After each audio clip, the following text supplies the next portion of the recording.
It's been a few days since we said bye to the others in Nasha Town. Still no news about Rarer, though. Where could he have slunk off to?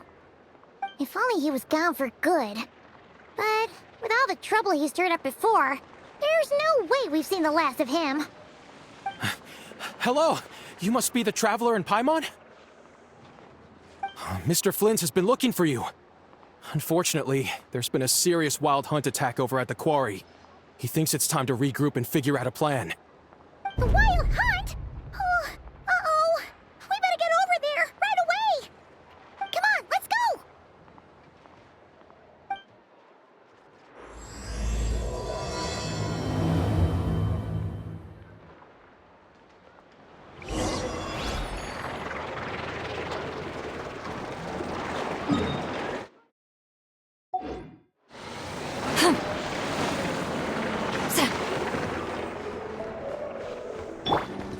Adventure time!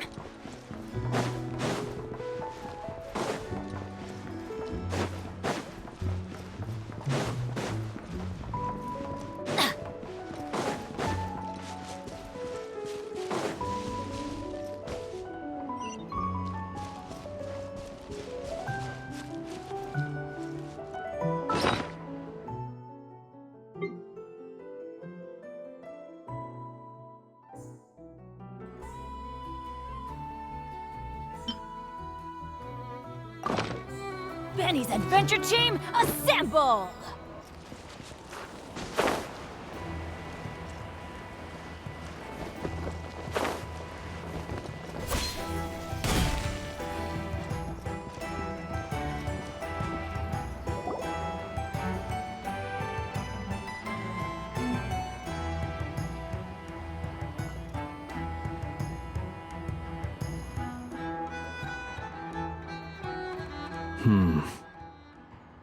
I can barely sense any Kuvaki at all.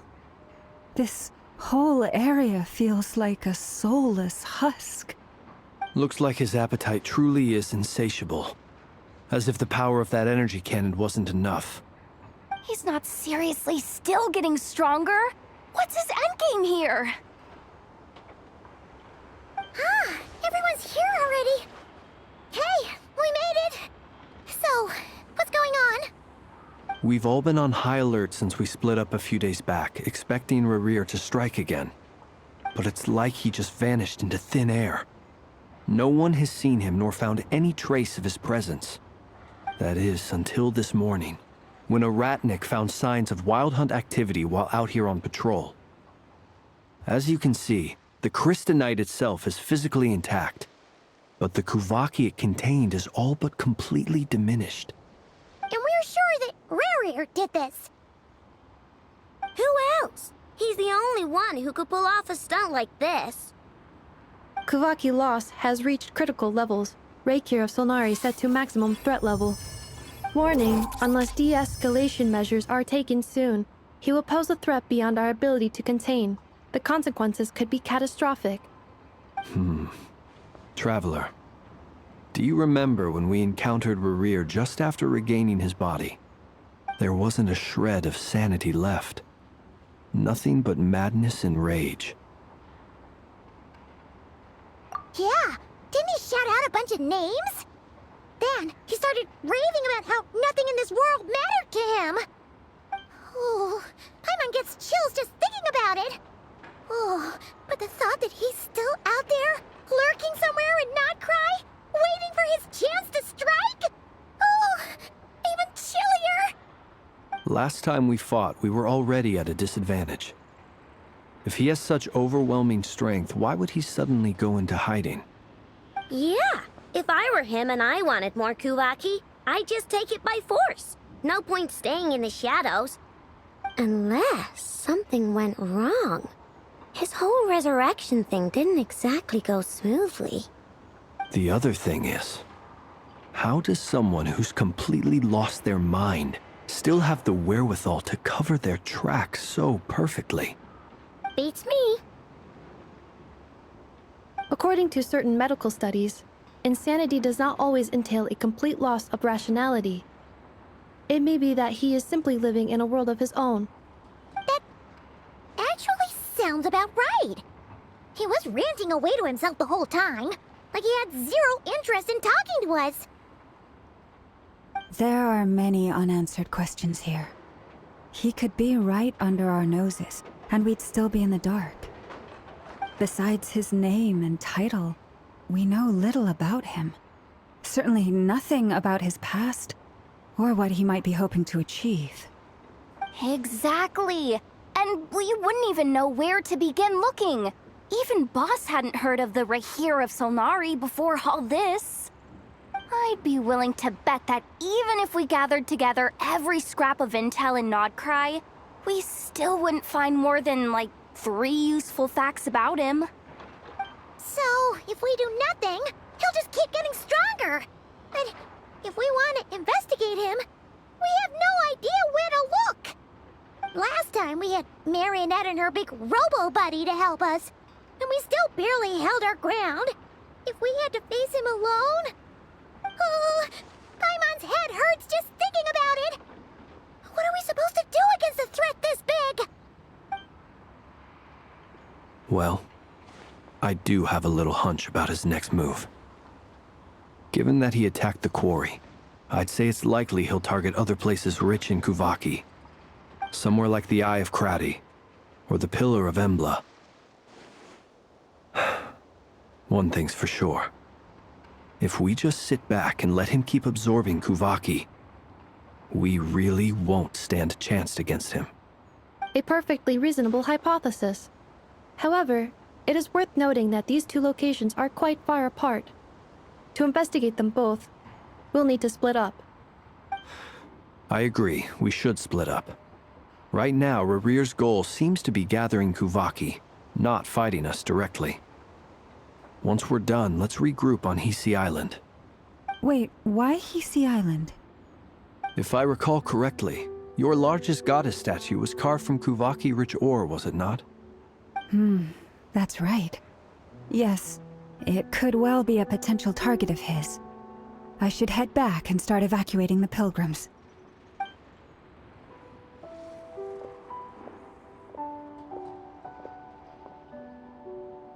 Splitting up's always gonna be risky.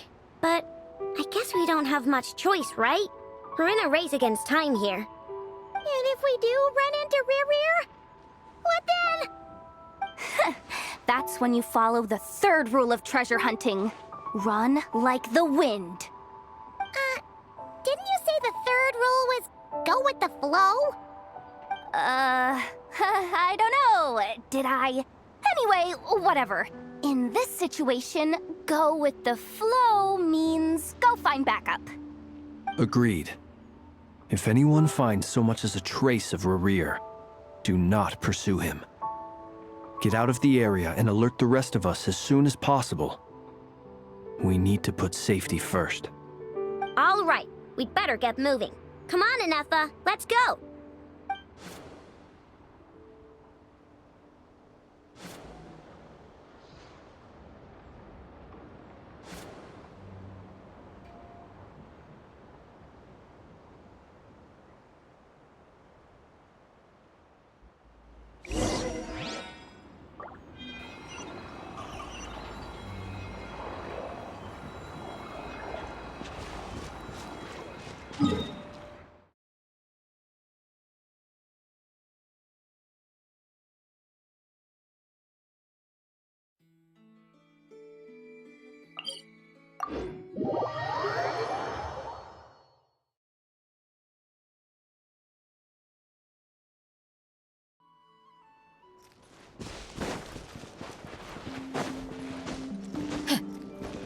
Adventure time!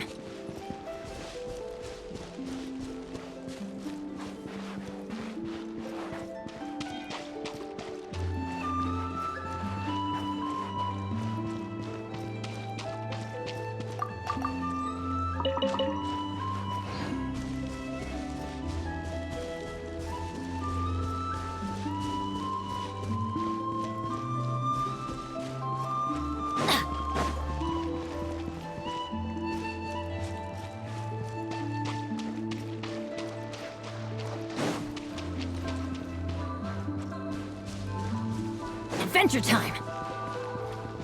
Adventure time! Off we go!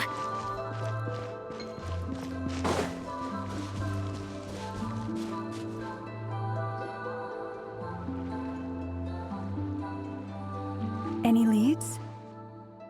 Nope. Diddly squat. No clues to where he might be hiding. It's like he's a ghost. It feels like we're sitting on a powder keg that could go off at any second. Ugh, I hate this feeling. I'd rather face him head on than be left hanging like this. So, you guys didn't find anything either? Not loving the word either. How about you, Flints? I questioned a few Ratniki and eventually narrowed my investigation down to one suspicious individual. But by the time I got to his place, he was already gone. Almost as if he knew someone was on to him. Either that or he's just extremely cautious and doesn't stay in one place for long. He's been biding his time for a while now. The question is, where or what is his next target? No idea. Since regaining his body, he seems to have lost all interest in the fragment in my possession. If he did still want it, he's had plenty of chances to take it. All we can do now is hope that Ino and Anefa turn up some leads. Darn it, Rarir! If you've got the guts, come face me one-on-one! Wait, he's actually here? I didn't mean it! I swear! No, it's coming from Silver Moon Hall. The Lady Kutar might be in danger. Let's get over there, quick!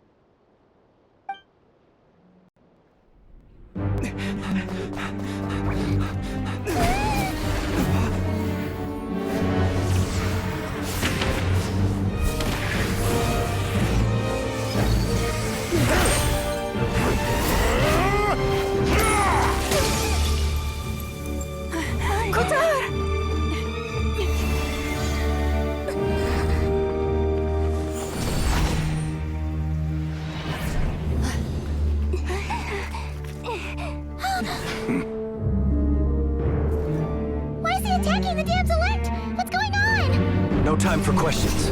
Stop him!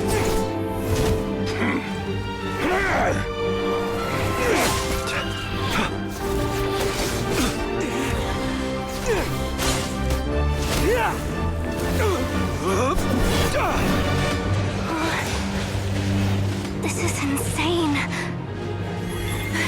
Yehuda, get Kutar out of here! On it.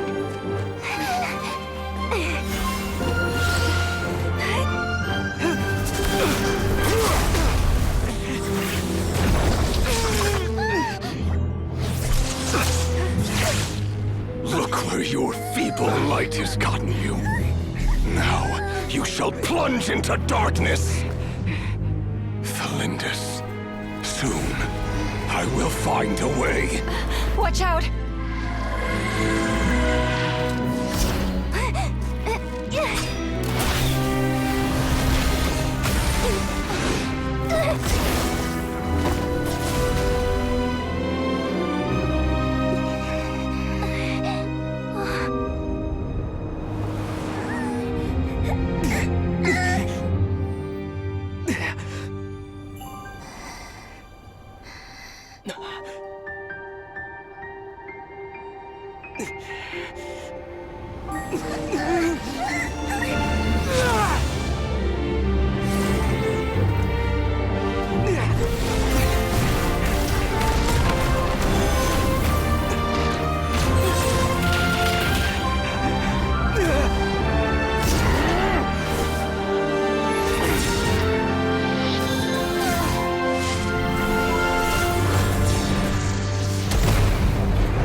barely made it out of there alive. What's that guy's deal? How'd he get so crazy strong? He's a threat to this entire nation. I doubt his strength could even be measured by conventional standards. I have a question. When me and Anetha showed up, we saw him chasing after this lady like he wanted her dead. What was that all about? We weren't there for the whole thing either. They were already duking it out by the time we arrived. Yeah, we didn't see how it all started. It all escalated so quickly, we had no choice but to step in. Kutar, can you shed any light on the situation? Kutar. Cross-checking database. I see. So you're the one that the Frost Moon Scions refer to as the Moon Goddess? Wait, she's the moon goddess? Oh, no wonder she looks just like all those statues. There are many reasons why people might worship the moon, and just as many why they might despise it. I've never met that person before, but there was no mistaking his deep-seated hostility towards me. Why he holds me in such contempt, I cannot say. But since he hunts the power of the moon, it's no surprise that I am a target. Kutar. There are many potential motives. For instance, you help the Traveler escape his grasp. This could be his way of taking revenge. It is also possible that he covets the Kuvaki inside you and seeks to take it for his own. The list goes on. But right now, devising a counter-strategy should be our #1 priority. The likelihood of this location being discovered is close to 100%. A counter strategy? We don't stand a chance against an enemy like this. Surely our only option is to run. He's not gonna chase us to the end of the world, right? So as long as we can sneak out of Nodcry undetected. No, I can't say that. Come on, Yehoda, this is serious stuff. You can't suggest we all just chicken out. Running is our only option. Huh? You seem surprised, but what other choice do we have? We are facing an enemy we cannot possibly defeat in battle. Well, I mean, yeah, but still. It's not too late. I can distract him, so you have plenty of time to make your escape. Wait, what? You're gonna act as bait? Doesn't that make sense? I'm the one he's after. There's no need for you to risk your necks on my behalf. A coyote doesn't stop for bypassers while it's howling at the moon. What is it, Loma? The Frost Moon Scions have already grown accustomed to life without their goddess. My presence here is no longer essential, and this is not my home, so you needn't ask me to stay. We can't just roll over and let him get away with this. That's not our style. Yeah, we can't just call it quits after everything we've been through together. Besides, she'd pretty much saved my life back there. If I just ditched her now, I'd never forgive myself. We can't overlook that you have saved our lives multiple times now. To talk of returning the favor would be a little crass for my liking. But suffice to say that we are friends, and friends look out for one another. Riri's true objective remains unclear. Even if we were to sacrifice Miss Kutar, there's no guarantee he would stop. But Kutar, I know why you left the Frost Moon Scions so long ago. It was because people started treating prayer as a form of trade. They would make self-centered wishes, force you to accept meaningless offerings in return, and then expect you to perform miracles for them, as if that were their entitlement. If it were me, I might have walked away too. But I believe that time can change everything, and that sometimes it takes losing something precious to appreciate its true worth. After much reflection, I've realized that this was never about whether the Frost Moon Scions need you. Any relationship based on need is purely transactional. What I truly hope is that you'll choose to stay, not out of obligation, but as part of our family. You were born here, and now you've returned. Who knows? Perhaps it was the moonlight that guided you home. Thank you, Lauma. But my power is on the wane. I'm afraid I will be of little use to you now. Very well then. I'll do as you say. Both times you saved us, we were transported across great distances in an instant. Is that one of your powers as the moon goddess?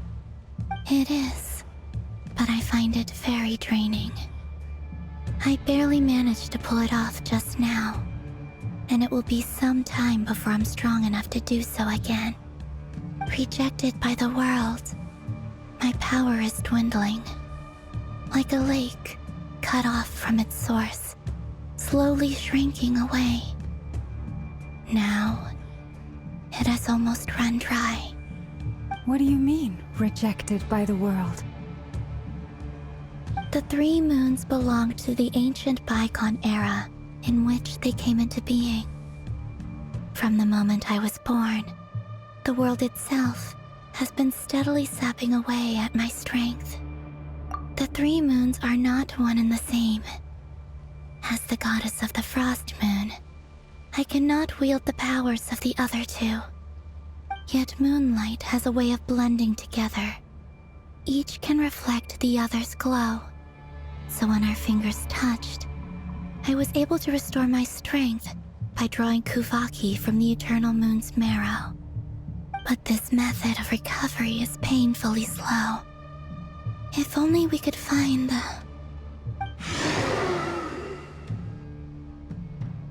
It's the Wild Hunt! Even faster than we expected. We'll have to finish this conversation later. See how those wild hunt creatures are running away from us. They're likely just a scouting party, which means Rerir won't be far behind. Then what are we waiting for? Let's get the heck out of here!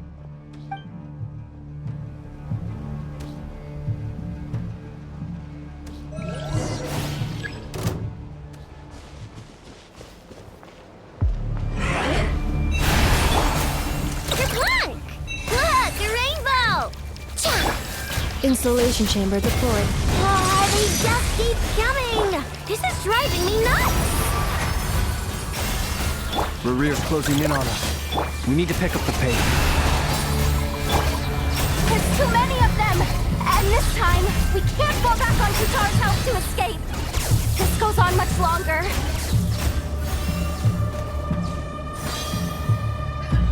Beware the creatures of the night.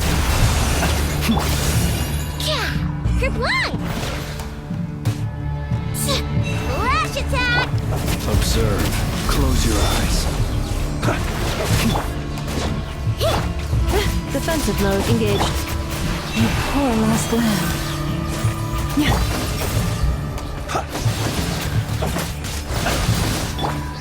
Ultimatum protocol.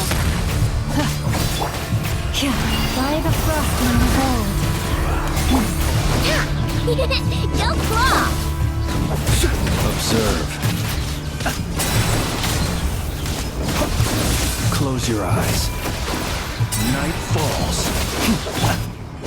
Being done! With one heart, we pray. Leave this place.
What's the matter? Bit off more than you could chew?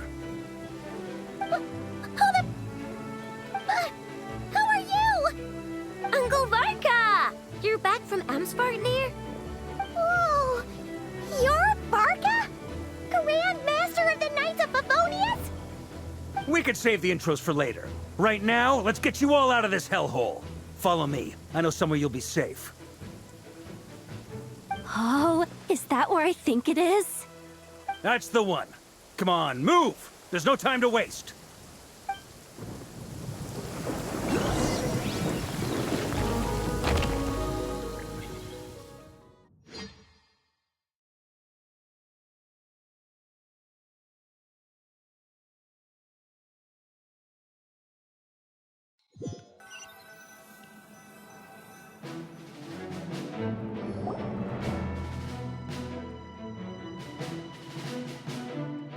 Wow!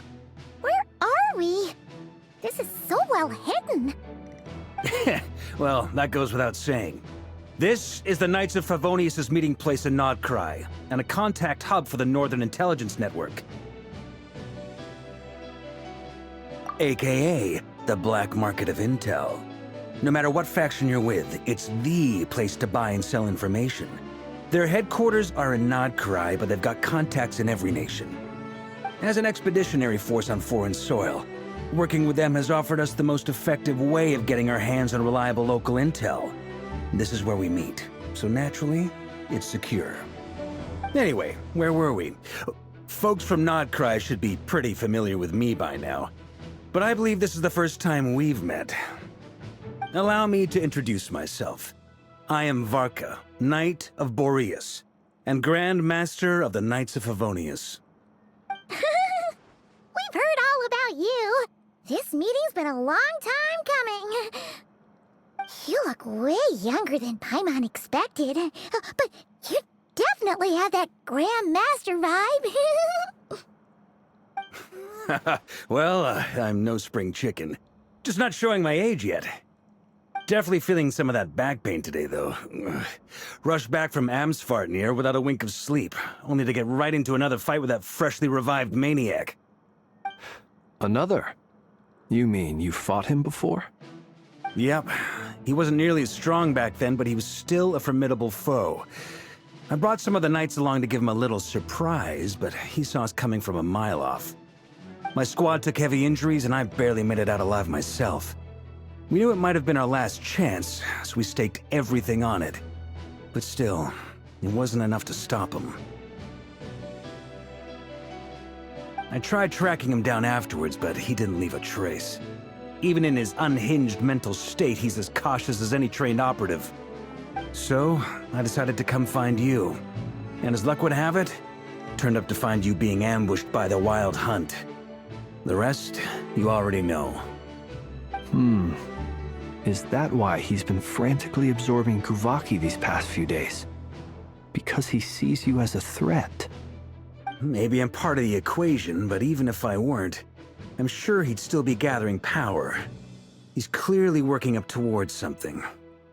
Note to self, Uncle Varka's strength rating officially upgraded. Guess it's my turn to ask questions now. So, what exactly has been happening in Nodcry? Why is the Wild Hunt returned in humanoid form? And why is it after you? That's a long story, but I'll try to make it quick.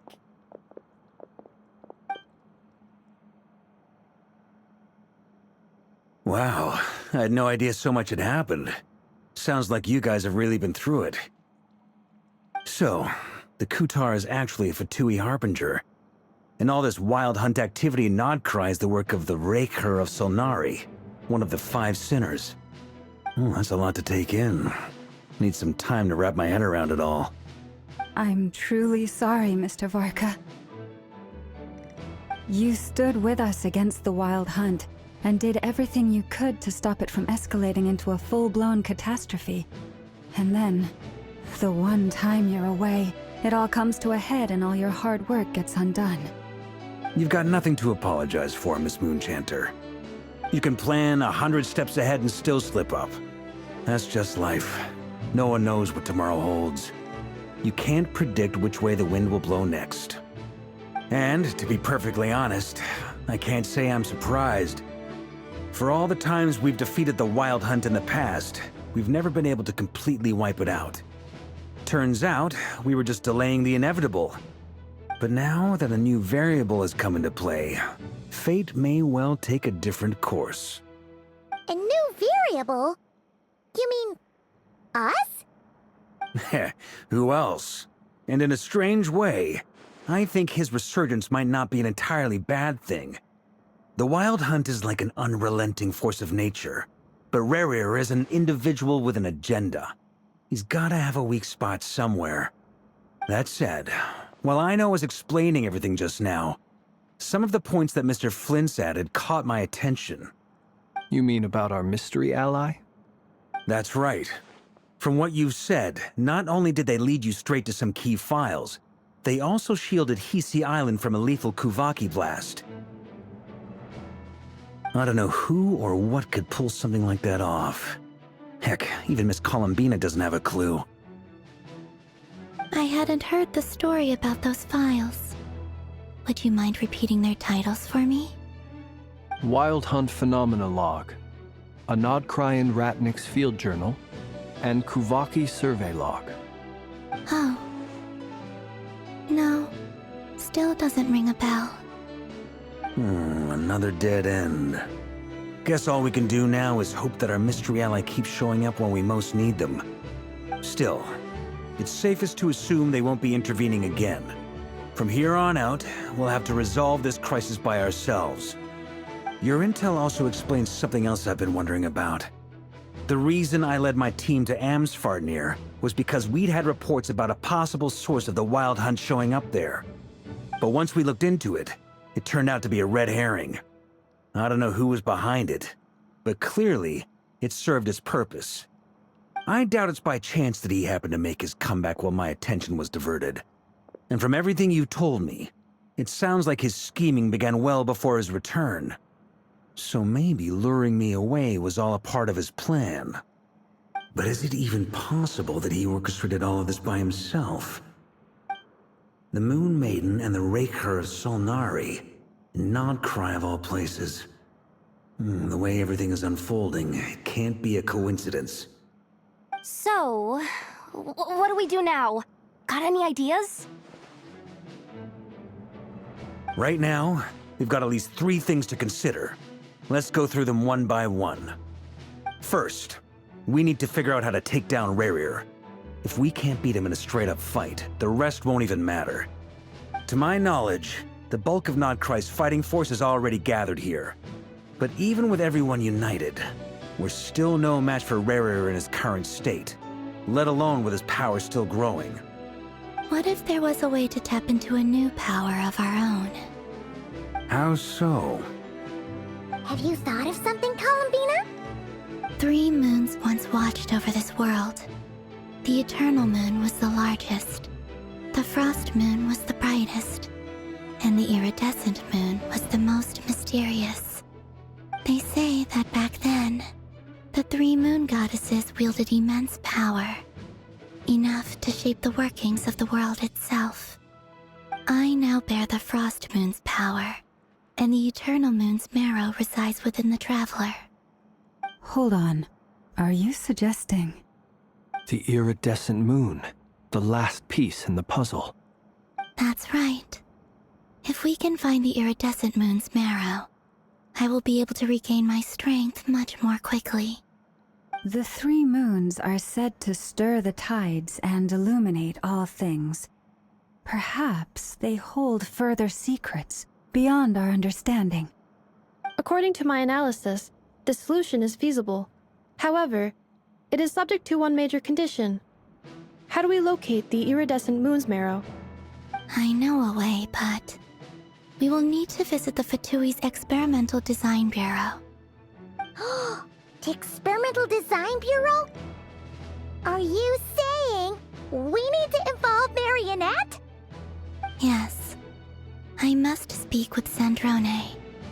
It's a long way from here to the Experimental Design Bureau. There's a high chance you'll be spotted. You shouldn't go alone. Then that's settled. Next up, our second priority. Somehow, we need to figure out Rarir's end goal. As you saw for yourselves, when he was still in his wild hunt form, everything he did was for the sake of recovering his body and resurrecting himself. His first act since then, after laying low for a while, was to try and assassinate this young lady. People's obsessions often reveal their greatest vulnerabilities. There must be a reason why he despises the moon so deeply. Perhaps it sheds some light on his title, the Raker of Solnari. The Wild Hunt has plagued Nodcry for centuries now. If we want to stop it for good, we have to get to the root cause of what's driving it. It's true. We still know very little about him. If Kuthar hadn't given us that lead, we wouldn't even know his name. But where would we even start? I doubt even the Intel Queen of Nodcry has a clue, and she has info coming out of her ears. Oh? That's a rather hasty conclusion for someone who's so painstakingly meticulous when it comes to dealing with machines. She heard me.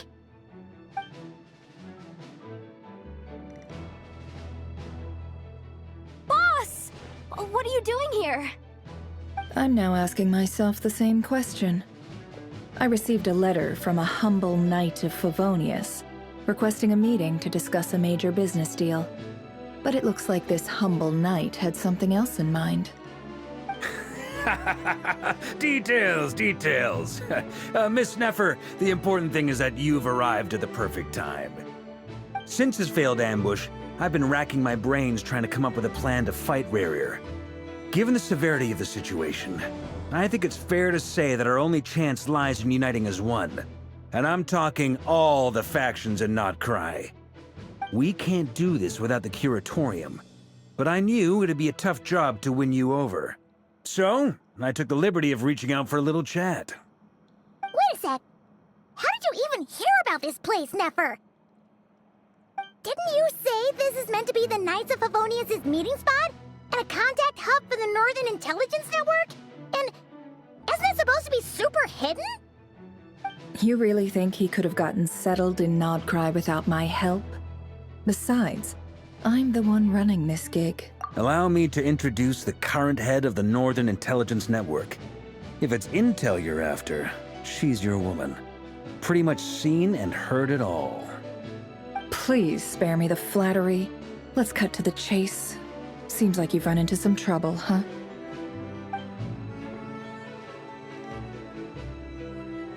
Well, this certainly qualifies as an unforeseen crisis. On behalf of the Curatorium of Secrets, I wish you all the best of luck. So you're just going to sit this one out? Why should I get involved? What could possibly be in it for me? What if we told you we can't do this without you? Oh? Then I'd say, you'd better make it worth my while. I don't work for free. I can't put a price on something like this. It's just not in my nature. But then again, you and I have always been polar opposites in this regard, so I can't exactly say I didn't see this coming. If you insist on compensation, I will pay you. Consider this a formal commission. Sound fair? You just don't give up, do you? Too bad. I know you well enough to know you can't afford my prices. The riskier the job, the more it'll cost. And a Moonchanter's stipend isn't exactly generous. Unless you're planning to start passing the donation box around among the faithful. Boss, just a thought. If they come up short, maybe you can take the difference out of my next few paychecks. Things got really dangerous during the fight with Rarir. If this girl hadn't saved me, I'd be ley line fodder by now. I'd be gone for good, boss. If there's any way we can make this work, I'd really like to help her. Please? I'm begging you. This is why I'm always telling you never accept favors. They are the hardest debts to repay. You have to be careful who you get involved with, or you invite all kinds of misfortune. Very well. Yehoda, I will help. But just this once. Don't count on this happening again. Flynn's. That fragment that Rerir was after. Do you still have it on you? Of course. Let me borrow it. I need it to follow up on some leads. Wait, you actually have some leads? Shh. This is top secret information. I get it. We all have things we'd rather keep to ourselves. Plus, I know we can count on you, so we'll leave the intel gathering in your hands. And that brings me to the third and final item. We need to find a way to distract him. We need time to make our move, so someone will have to stall him. I'm in for this part, no matter what. Anyone coming with? Count me in too. Come off it, you two. Quit playing heroes. I'm way ahead of you here. Nefa did a scan of the Moon Goddess's Kuvaki signature, and we're gonna use it to make some decoys over at the Kramkake craft shop. Anyone who's in, follow me. Once they're ready, we'll deploy the decoys across Nogcry. So as long as the rest of you keep moving, he won't catch on to your scent and won't be able to track you down. I like it. Genius idea. No biggie. All right then, we'll split into 3 teams. Once your team has finished their mission, return here and wait for the others. Dismissed!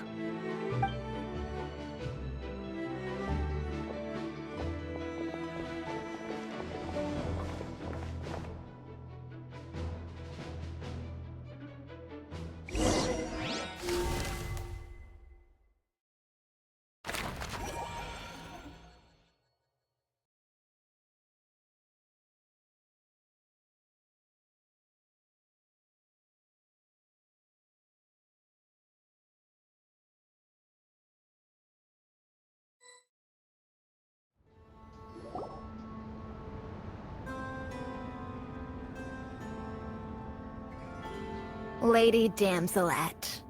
Wait. And you two? What are you doing at the Kuvaki Experimental Design Bureau? We've been doing our best to mind our own business lately. But if you're just gonna waltz up here like this, you're seriously pressing your luck.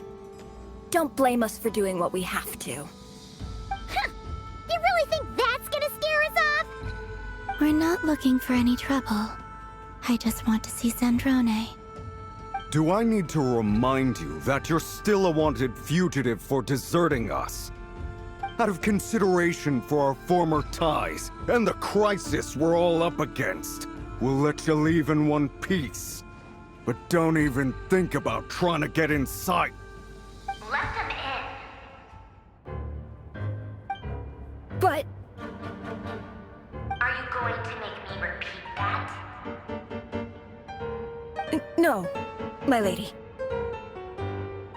Zandrone seems to be in a good mood. Must be maintenance day.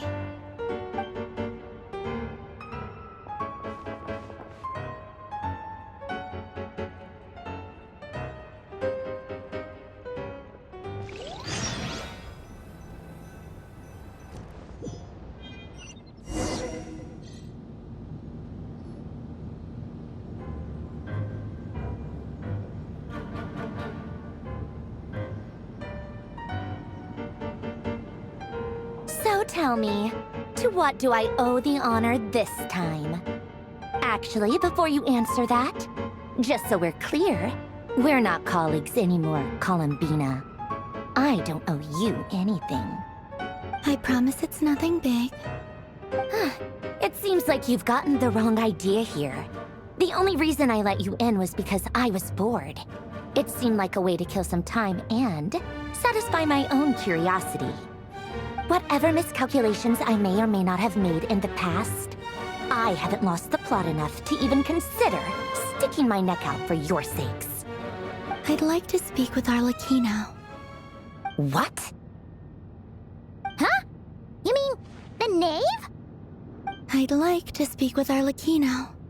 Is she in Nodcry? No, she's not. Once the work on this facility was completed, she went back with the Rooster and Regrator. The only ones in Nodcry are me and...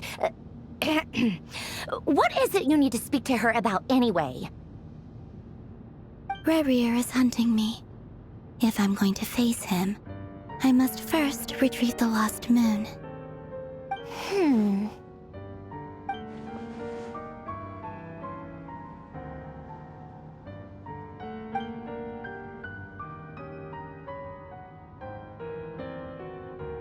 Is that a no, then?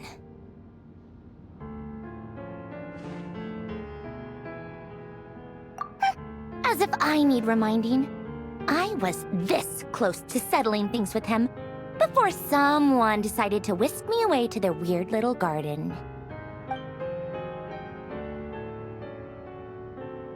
Have you held any tea parties lately? Tea parties? Yeah, obviously. You don't seriously think we'd pack it all in just because you aren't here. If anything, they've been more eventful than ever.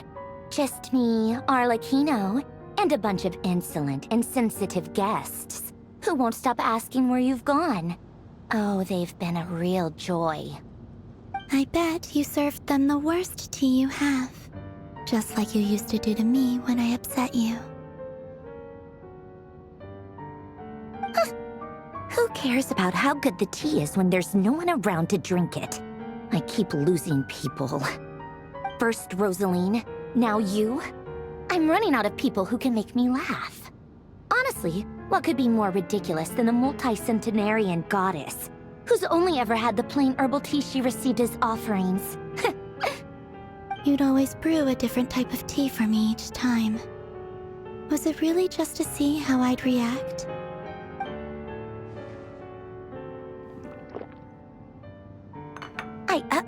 Well, duh. Why else? Watching you squirm was practically my only form of entertainment.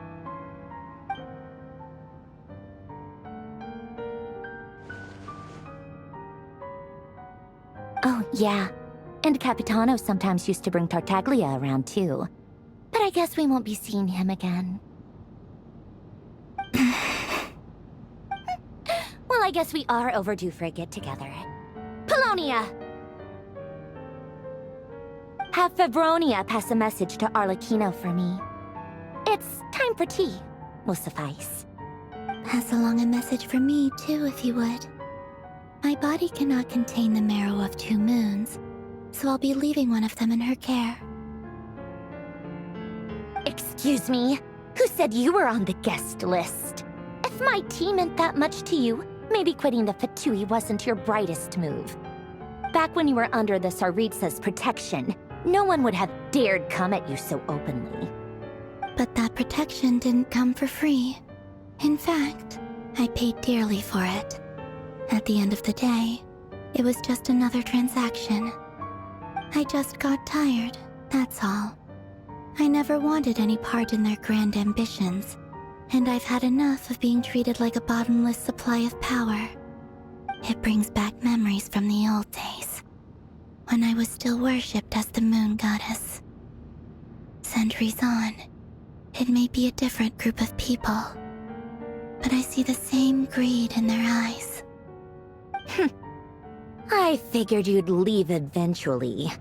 You didn't have as much of a reason to stay as I do.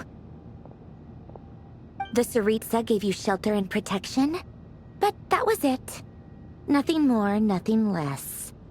Meanwhile, the Fatui demanded everything from you in return, until it was more than you could bear. I get why you left. And frankly, I have no interest in dragging you back just because the higher-ups told me to. But if you keep hanging around with this riffraff, the next time we cross paths, we might be enemies for real.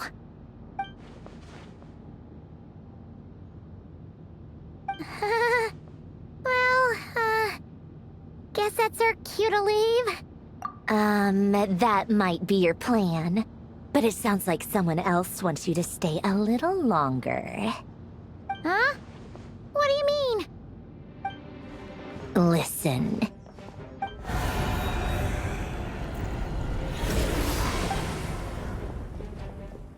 My lady, it's the Wild Hunt. A horde of monsters is headed straight for the facility. Another uninvited guest trying to crash my tea party. Clear the area! I'll handle this. Wait, what? You want us to leave you here by yourself? You'll be lucky to make it out of this alive. You really think you can afford to worry about me? Go on, get out of here. You may have stopped Polonia from crushing him last time, but I've made sure that won't happen again. The entire Experimental Design Bureau is rigged for war. Stay and watch if you want, but it'll be at your own risk. You're not flagged. Don't tell me what to do! Look, if you're leaving, make it quick, or you'll just get in my way. There's a secret passage on the second floor. It'll take you right to the plains out back. Stare all you want, Columbina. You're not getting another invitation to my tea party. I know. But thank you anyway, Sandrone. This is exactly why you shouldn't hang around with those people. All their melodrama and sentimental nonsense is rubbing off on you.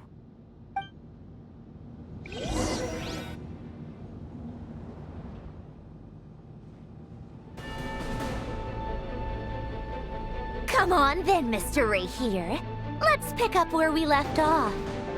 It's your Wild Hunt monstrosities versus my beautiful creations.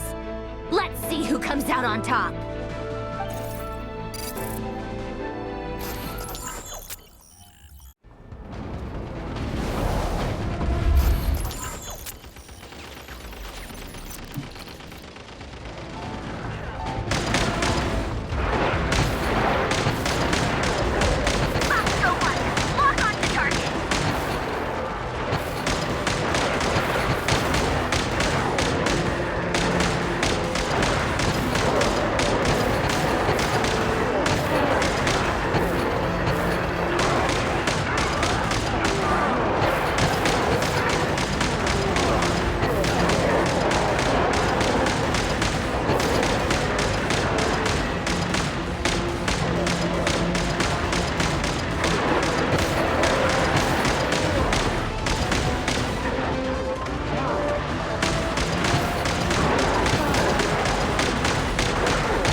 Apollonia! Get him!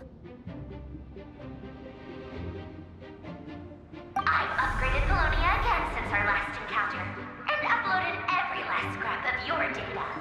So let's finish this, once and for all.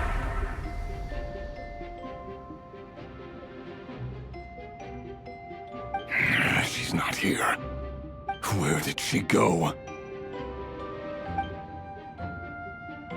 Hey! Over here, you big... Curse it, Moon. Go. Keep searching. She cannot have gotten far.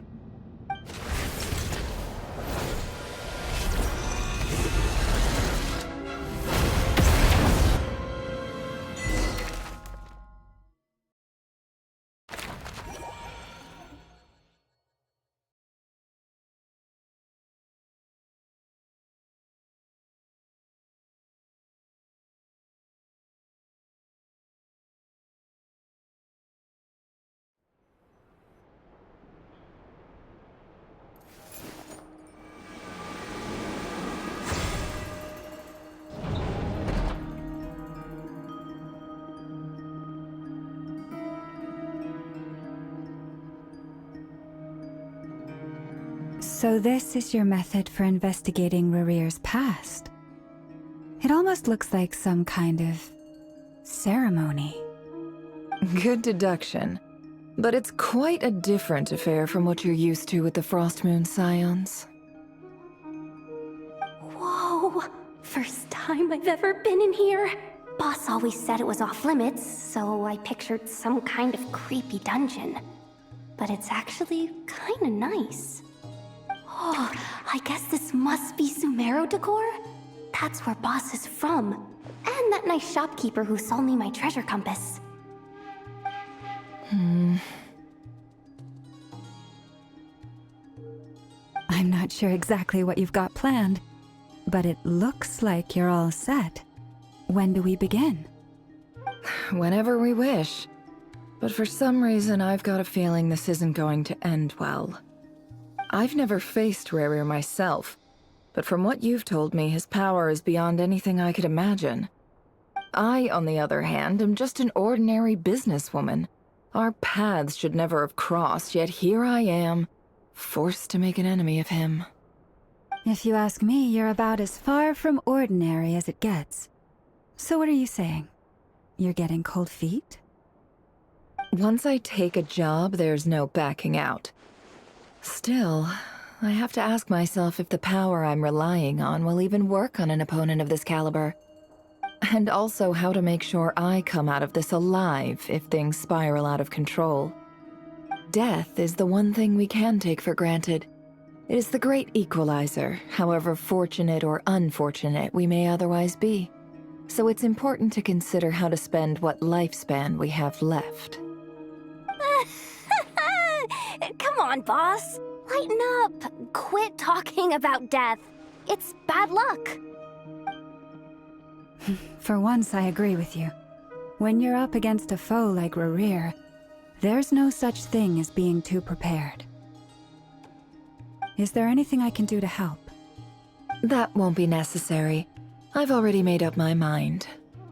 Time to cash in a precious favor I've been saving for a rainy day. Yehoda, I need you to find someone for me. The sooner the better. Eh? Find who? That shady merchant who sold you an overpriced treasure compass the other day. Come on, boss. You're pulling my leg again. In what way is she shady? She showed up when I was completely lost and sold me a neat little gadget that was exactly what I needed. Trust me, she's a good person. Anyway, I know who you're talking about. Don't go anywhere. I'll be right back.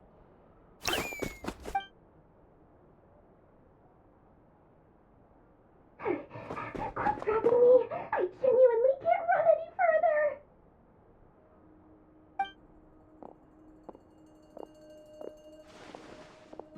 Hey, aren't you?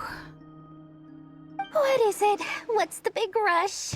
You dragged me out of a dream where I was literally swimming in Mora. I'm charging double my usual attendance fee. See, look how easygoing she is. After that rude awakening, she could have completely snapped at us. But instead, she kept it together and just asked for an extra fee. Dori Sangama Bay? I never would have pictured you two doing business together. If you want to make it big and not cry, it's all about connections. Lady Nefer just so happens to have a lot of intel that interests me. And she also did me a big favor in the past. It was back when I first arrived in Notcry. My trusty assistant, the genie in my lamp, had an adverse reaction to the Kuvaki and fainted. And wouldn't you know it, that's when I suddenly find myself in a life-or-death situation. Good thing my compatriot was there to swoop in and save the day. I've been giving her a 30% discount off all of my goods ever since. Now, so that no one here feels left out, I'm willing to extend a 20% discount to fellow friends of Boss Nefer. Plus, any other friends you send my way will enjoy 10% off. What can I say? The great Lord Sangama Bay is nothing if not generous. So, let me guess. You've run into some trouble? I've got everything you could possibly need. And the more you buy, the more you'll save. You guessed correctly. What have you got in the way of survival gear? The one type of gear I've never been short on. What are you looking for? A jetpack fresh from the Academia's labs? An ancient suit of armor dredged up from the bottom of the sea? At the very least, I need to know what kind of opponent you're dealing with here. If even you're worried about staying alive, it must be pretty serious. What if I told you it's someone with the power to bring a nation to its knees? Is that so? Then we really are talking top-shelf treasures. I don't have anything like that in stock right now. I'll have to ask my supplier. Your supplier? A powerful woman, make no mistake. I can't reveal her identity, but luckily for you, I hear she's planning to visit Notcry in the near future. If you're willing to wait, I can ask her when she's here. Can't say exactly how long that'll be, though. Then, let me put it another way. What would you do if you encountered an enemy like that? Roll over and serve yourself up on a silver platter? Of course not! I have a handy little trinket from one of my generous suppliers, which... Hold on. What exactly are you getting at? No, no! This is for my personal use only! Let's just say I'm borrowing it, all right? Just for insurance purposes. You'll get it back later. Favors are the worst kind of debt to owe, and now you've got a chance to repay one. A win-win situation, don't you think? Fine. You can borrow it for 5 days. No, make that 3. And for every extra hour after that, I'm charging you 1,000,000 mora. Deal? Deal.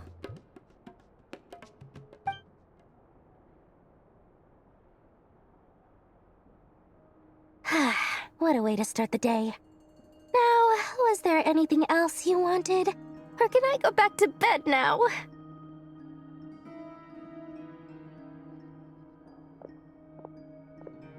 That will be all. Take care now. Don't trip up on your way back, friend. See you later! You're my favorite shopkeeper.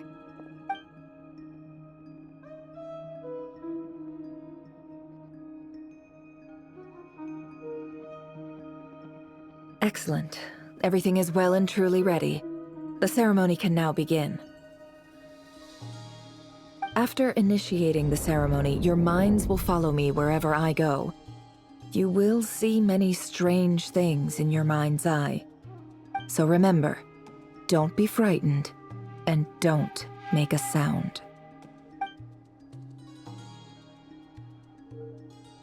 Now then, let us peer into the Raker of Solnari's past.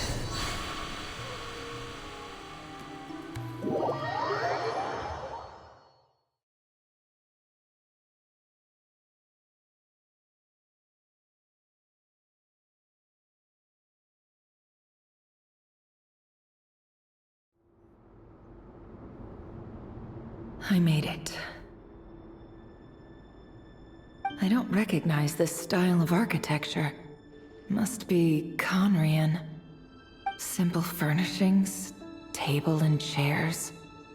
It's a more ordinary house than I might have expected. Looks like the fearsome Raker of Solnari came from surprisingly humble beginnings. Unless this passed for luxury in Conria. Unlikely. It was said to be a very prosperous nation in its heyday. Anyway, I'll keep exploring.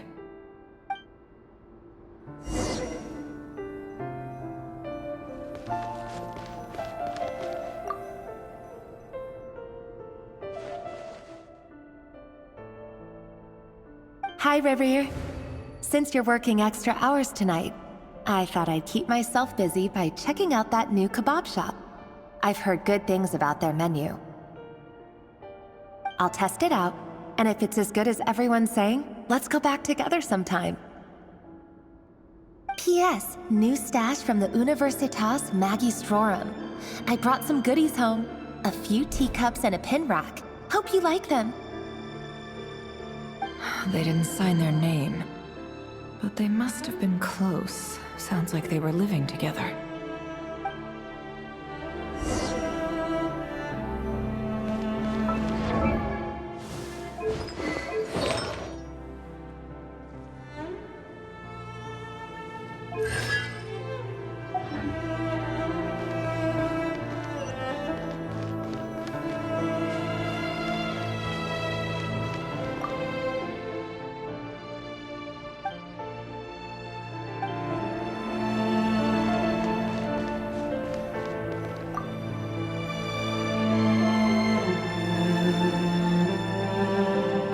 To Joseph's for drinks today. They have a fine collection, but I went alone. Thelindis was tied up with something and couldn't make it. Joseph asked why I came alone, but I didn't really have an answer. He then went on to ask about other things. If you ask me, someone who asks that many personal questions is too nosy for their own good. But if he invites me again, chances are I'd still go. Thelindis. That's the same name Rerir mentioned. Crane imports keep falling. If things don't pick up, we'll soon be back to meat and mushrooms only. Honestly, I'm not a huge fan of that new type of mushroom everyone's been into lately. Didn't it start out as a lab-grown variety? I heard it's even mildly corrosive. Seriously, why would you even eat something like that? I don't care if it's an impressive feat of alchemy. That just isn't the kind of thing I like to eat. Grain has to be imported, and they're eating a diet of mostly meat and mushrooms. Could it be because Conria is underground, so it doesn't get much sunlight? That would explain why they use so much stone in their buildings. They even use alchemically modified strains for food. Seems like the people of Conria don't have many options when it comes to dining. I've just about saved up enough now. Time to buy it and keep it somewhere safe. Making a big purchase. I wonder what it is.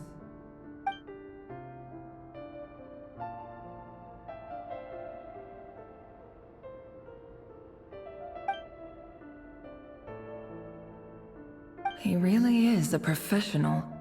No wonder he's so good at covering his tracks. Despite what he's become, it seems like he's retained certain habits, at least in this regard.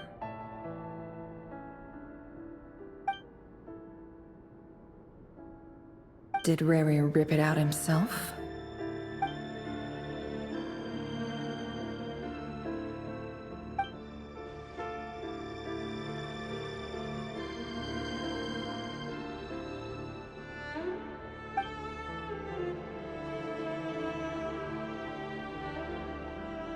Before I met you, I was convinced that the burial place of a fallen moon, a withered, windless grove where the waters rested forever unrippled. It was you who helped me see that my heart hadn't entirely withered away, that it could still beat to the rhythm of love. This is just trivial sentimentality from the looks of it. Why would he go to the trouble of hiding that? The burial place of a fallen moon.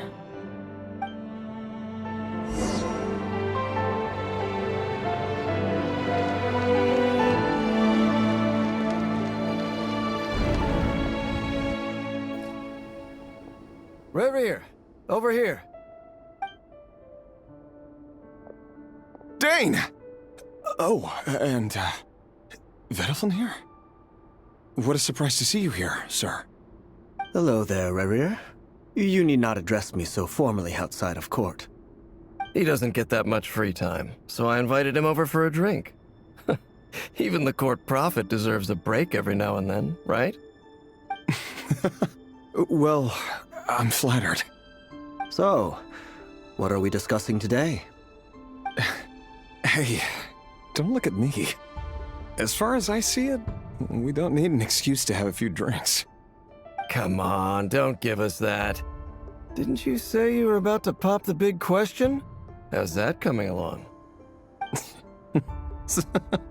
Who'd have thought the great Twilight Sword was an even greater gossip?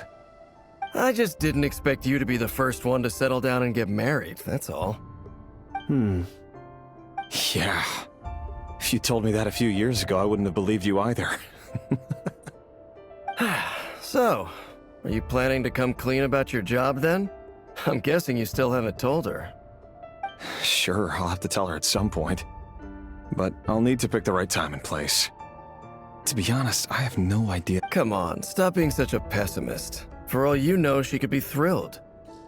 I bet she'll be much more impressed by your actual job than the one she thinks you're doing now. A member of the King's Guard. Quite the cover story. Does the king himself even know? Of course he does. Anyway, enough about me. How have you been? Me? Same old, same old. Nothing much to... Huh? What's up, Ved? It's nothing. Vediflin, Dainslift's elder brother. Renowned throughout the court of Conria as the Visionary, and said to possess a wisdom far beyond the reach of any ordinary man. And yet, despite the gulf between us, he seems to have something to say about me. Does he even know me? Does he see me as a friend of his brother, or just another of the Vinster King's blades? Why did he react so strongly? Was it really to do with what we were talking about? Brown, curly hair and brooding blue eyes. So this is what Rerir looked like back in the day. Perfectly normal. No different from anyone else. As frightening as this monster is in the present, there's something even more unsettling about seeing the human he used to be.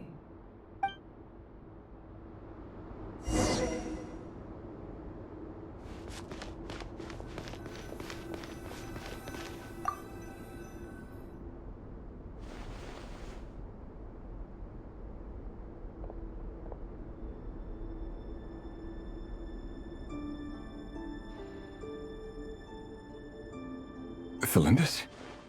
You're back early? Our equipment's being serviced today, so I got off earlier than usual. How's your day been? Aw, why the long face? Is something the matter? Has your boss been giving you a hard time again? Went for a drink with Dane and the others after work. Isn't that a good thing?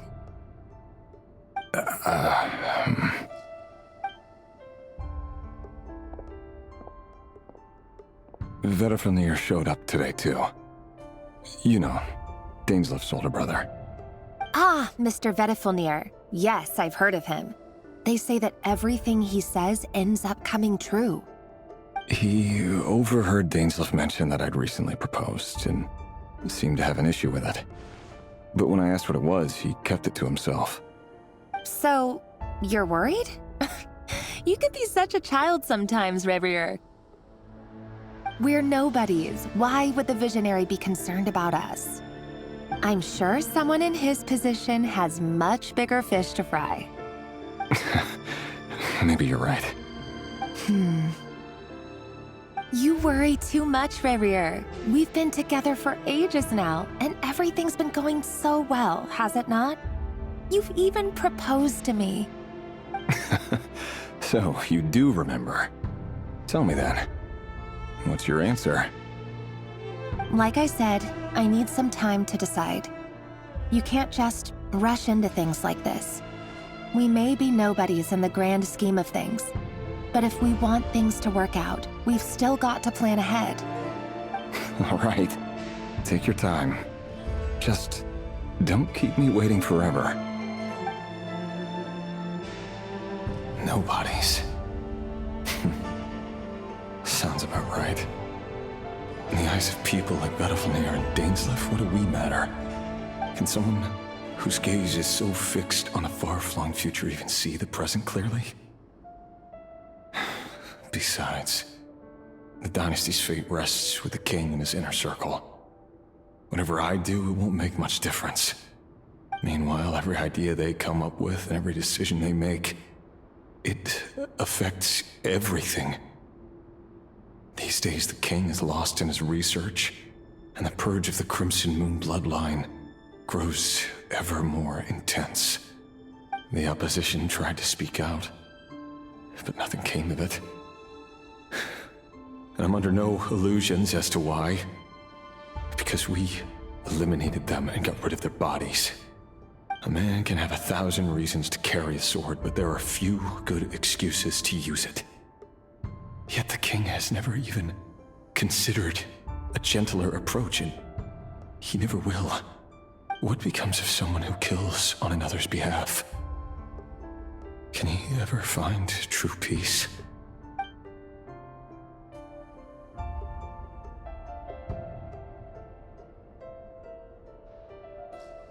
Thelindis?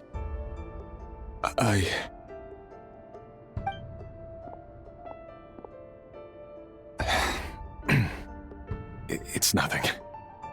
You were right.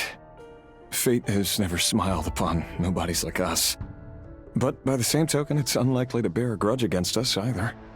There's no reason we can't keep living happily together, cherishing the simple joys of each day as they come. See? You just need to stay positive, Rerir. I can feel your warmth, your breath. You're right there, right by my side. Just seeing you makes me happy in a way I can't explain, and that's something that no one could ever take away from me. So smile, my love. Let go of that frown. You're right, Thelindis. I've just been overthinking things. That's better. Getting caught up about things like this will only ruin our evening. Speaking of which, all set for the ball tonight? I need to go get ready. You go ahead.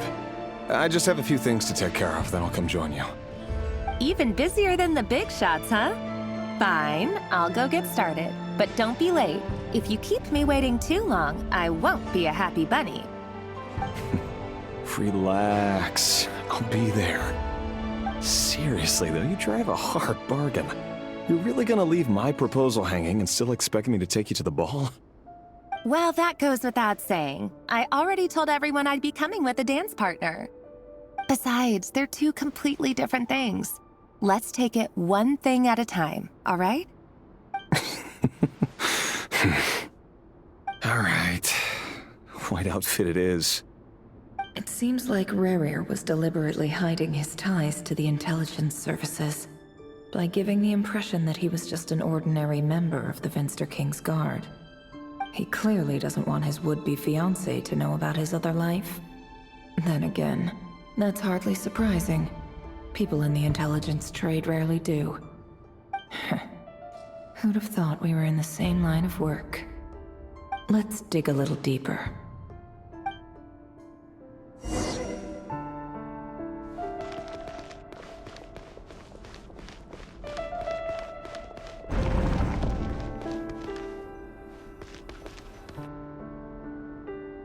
Our last operation was a resounding success, and all thanks to you, Rerir of Solnari.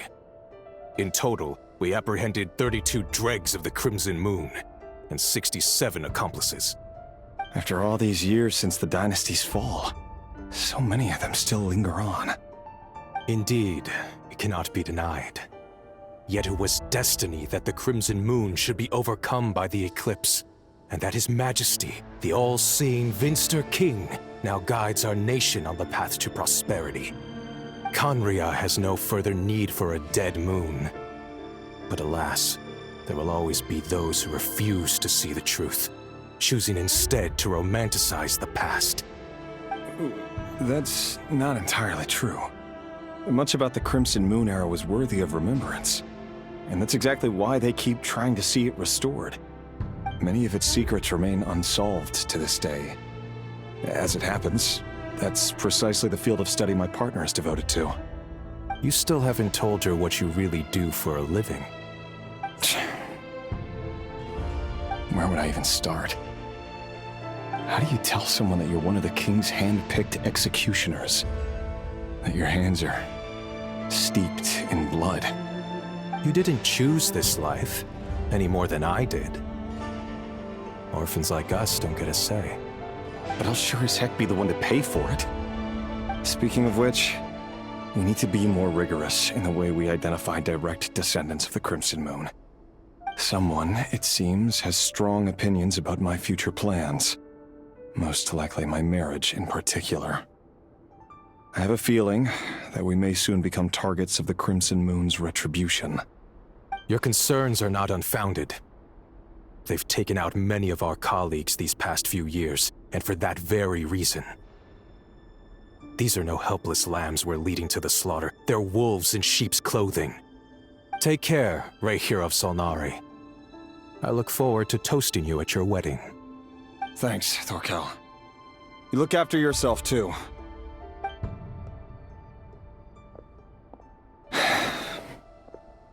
Thelindis, I never wanted to keep this from you. You're the last person I would ever want to lie to. But that's exactly why I can't tell you everything. There are things you shouldn't know. Things you cannot know. The moonlit dynasties are a thing of the past. Yet even now, with the sun shining high in the sky, there are those who would call forth a dead moon's ghost. Could that be why Vedalfnir held back? Or was it because of some court secret he's not at liberty to share? I have to get a clear answer from him. No matter what happens, I will protect Thelindis.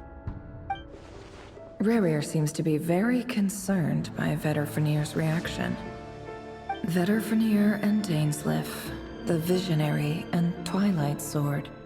So that's what they were really like. I've investigated this whole area now. There doesn't seem to be any other memories here. Should I try somewhere else? Wait a second. What's this black smoke?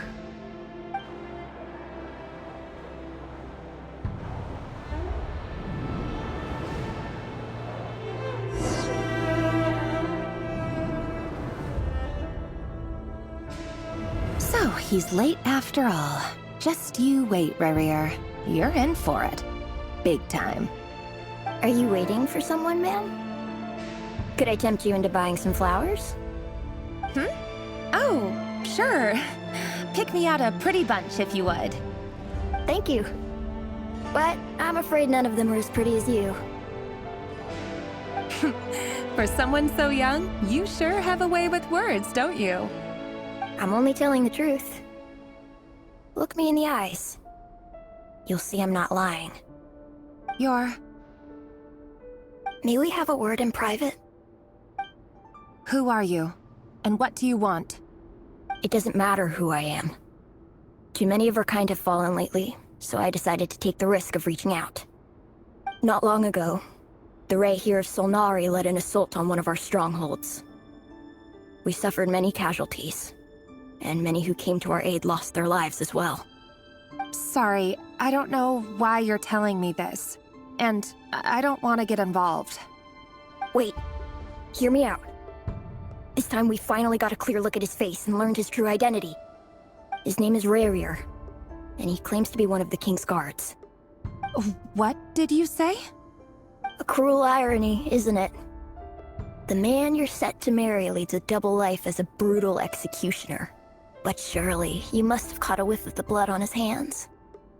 Why are you telling me all of this now? Simple. It's because... How strange. Rerir was nowhere to be seen in that memory. It clearly belonged to Thalindis. Rerir couldn't possibly know what happened if he wasn't even there. Why would her memories appear in his fragment? The ceremony won't last much longer. I think it's time to call it a day.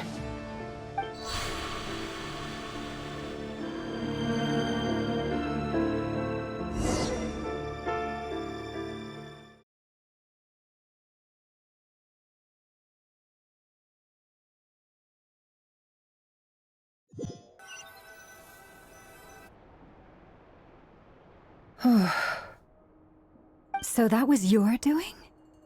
Did you just pull us inside Rerir's fragment to spy directly on his memories? Any more questions, and I'll have to start charging. I had no idea you could do that, boss! Seriously, that was amazing! We're not worthy. We're not worthy! I gotta admit, though, I'm itching to see what happens next. Feels like we barely scratched the surface. I'm just as curious as you are, but the ceremony only allows for limited time inside.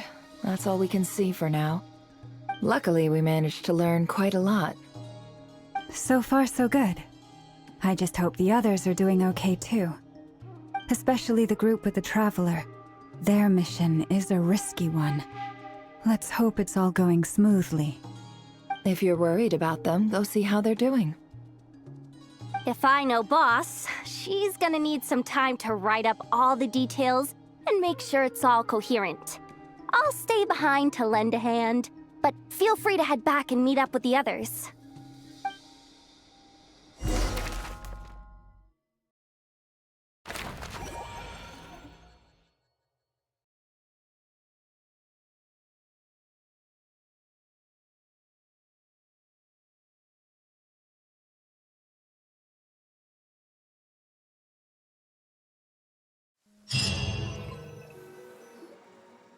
Oh, they've been prowling around for nearly 2 days now.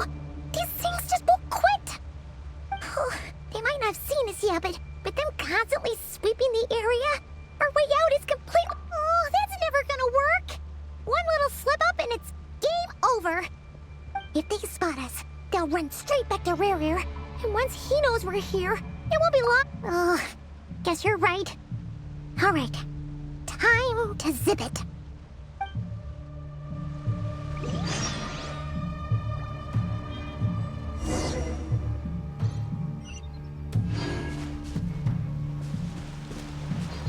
Quick, hide! We almost got spotted!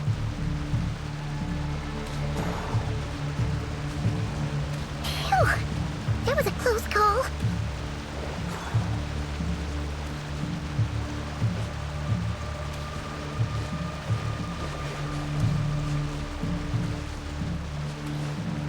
Watch out! He's coming this way!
Keep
going. We're nearly there. This is the final hurdle.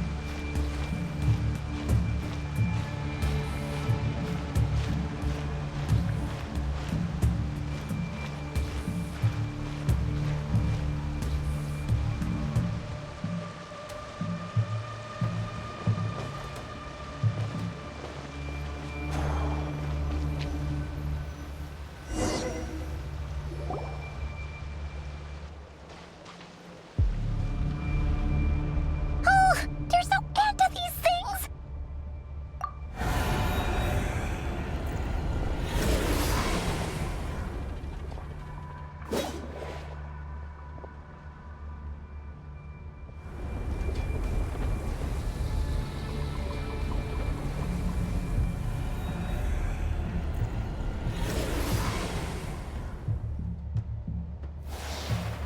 Fire. Fire? Wait, what's that smell? Oh no! There's a fire!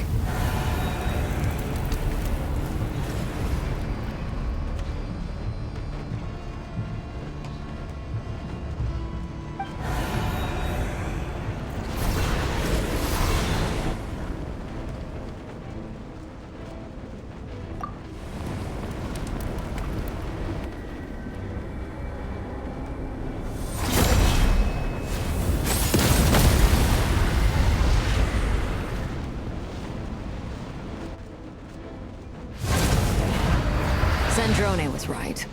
You look weak, Columbina. The old you would never have let such lowly creatures bar your way. Word has it that you did something for the Tsaritsa, and that's why you've lost most of your power. Freedom comes at a heavy price, doesn't it? It's Arlecchino! You came! Hello again, Columbina. And greetings, guests of the House of the Hearth. It's been a while, Arlecchino.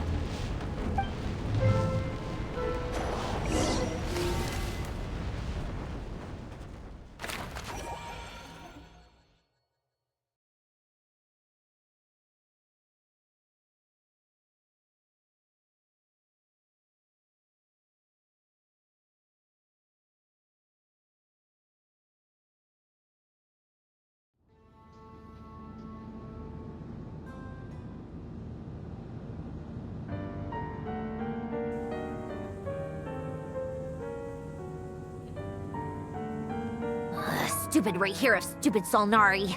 Ugh, whatever. I've got all the data I need. Next time we meet, you're finished.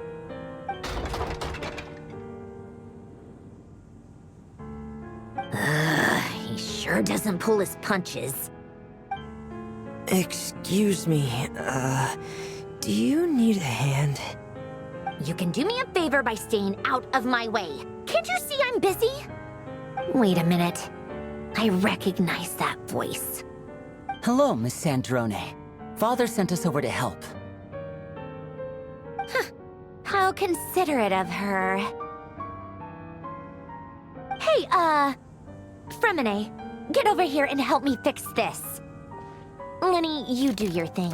Just keep your sister away from my machines. Nearly every machine that cat girl touches ends up going haywire. Go put her on cleaning duty or something.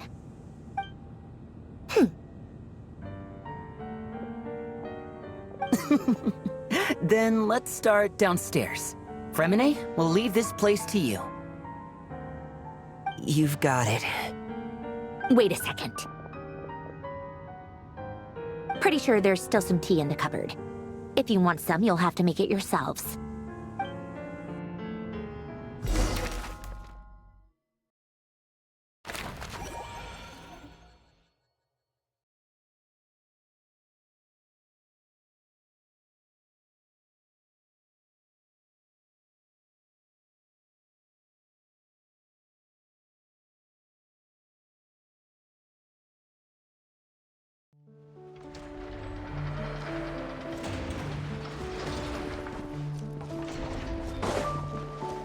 Adventure time!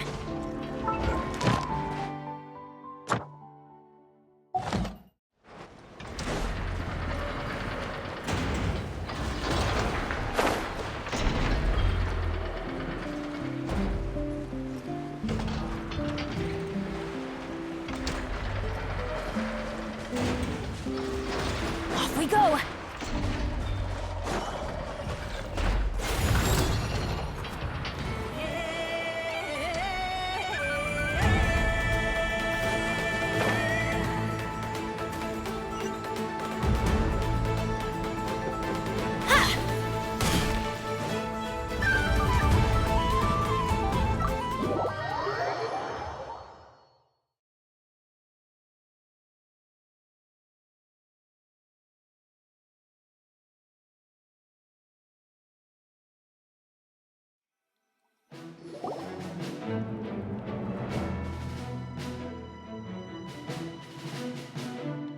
It's a relief to see you all made it back in one piece.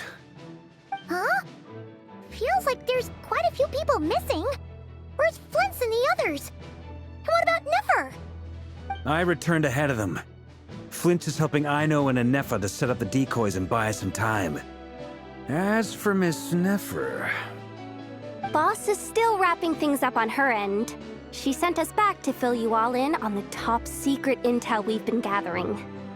I see. Then let's get right into it. But first, who do we have here? You brought someone else in to help? Greetings. I was invited here to help as a longtime Tea Party companion of Columbina's. You may call me Arlecchino. Surely it can't be. Those eyes. Oh, where have I seen them before? Wait, of course. In those memories we just saw. The only Arlecchino I know is the fourth of the Fatui Harbingers. So either you share a pretty uncommon name, or you're more than just a Tea Party buddy. You are well informed, Grandmaster. A man from Mondstadt living all the way out here in Nodcry, and yet the people and affairs of Snezhnaya seem to hold a special place in your heart. Oh, the feeling's mutual. Sounds like you know all about who I am, too. A Fatui Harbinger. The atmosphere in here just got really tense. Guess we can't just start trusting Fatui Harbingers, even at a time like this. I must admit, though, I'm a little curious. Seeing as the Moon Goddess no longer belongs to the Fatui, what makes you so willing to put your neck on the line here? Nor does Nodcry belong to Mondstadt, Mr. Varka. Yet still, you're fighting for it all the same. Things don't always have to have a tangible payoff. Sometimes, stopping things from spiraling out of control is a higher priority than chasing the spoils of victory. Of course, I can't say there's nothing in it for me at all. But that's between Columbina and myself. Forgive me. I don't mean to doubt you. It's just that the Fatui really have been the source of many of our troubles. We have our own way of doing things here in Notcry. But ever since they arrived, the Fatui have treated us with nothing but hostility. I know there's been a lot of bad blood between us in the past. I've done my utmost to avoid friction whenever I could. But sometimes fundamental conflicts of interest simply can't be settled amicably. That's why I'm here solely in a personal capacity. This has nothing to do with the Fatui. As a gesture of good faith, I'll be frank. I can help Columbina track down the iridescent moon's marrow, which will help her restore more of her power. Anyway, what else is on the agenda? Let's begin. She says she'll be frank, then completely skips over the details. Looks like she doesn't want to give away too many secrets after all. But she clearly wants to change the subject. It'd be awkward if I tried to bring it up again now. I guess we'll just have to go along with it. She's the fourth of the Fatui Harbingers after all. One look and you can tell she's not someone you'd want to mess with.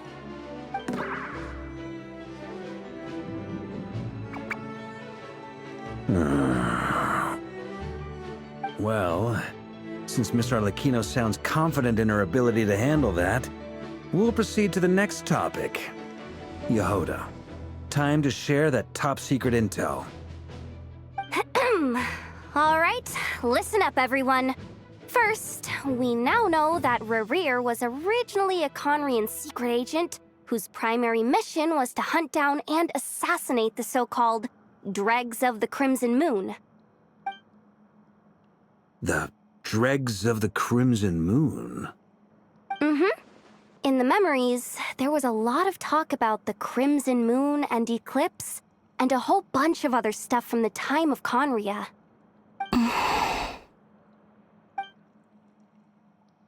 To my knowledge, those were the names of two different Conrian dynasties.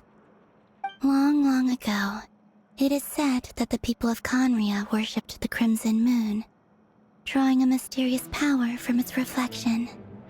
But one day, a coup saw the Crimson Moon eclipsed, hence the name of the new dynasty that replaced it, and how it became the new emblem of Conria. Still, long after the Crimson Moon dynasty had fallen, the last ruler of the Eclipse dynasty, the Vinster King, still coveted the secrets it left behind. So, he sent the Rehir of Solnari to secretly hunt down the Crimson Moon's few remaining followers. In those days, Rerir showed no signs of madness. In fact, he was as normal as any other person.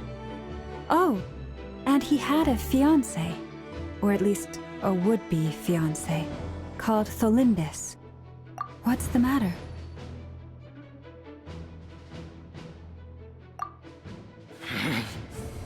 Verfnir, Rheindaughter, Flinders.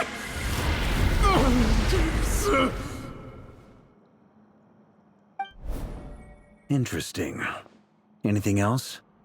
What about this would-be fiancé of his? Do we know anything about her?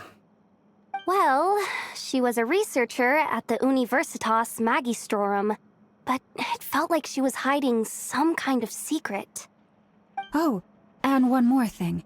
For some reason, Rerir's fragment also contains some of Tholindis' memories, though only a very small portion. Well, no shortage of potential leads, I'll give you that. In any case, it sounds like we can conclude that while Tholindis was still around, Rerir appeared to be lucid and quite normal. Tholindis, it seems, must have been the one thing in this world that he couldn't let go of. Tell me, though, were these pure-blood Conrians we're talking about here? Why do you need to know that? Hold on. If she was a pure-blood Conrian, like how it was with the captain. If we could somehow find her, do you think there's any chance Rerir might regain some of his sanity? It's possible, but it would take a miracle. We can't pin all our hopes on that. That merchant who Nefer knows, Dori Sangama Bay. Maybe we could hire her to look into it. All right then. Let's keep working in our separate teams. Traveler, Paimon, Kutar, and Miss Arlecchino will go look for the iridescent moon's marrow.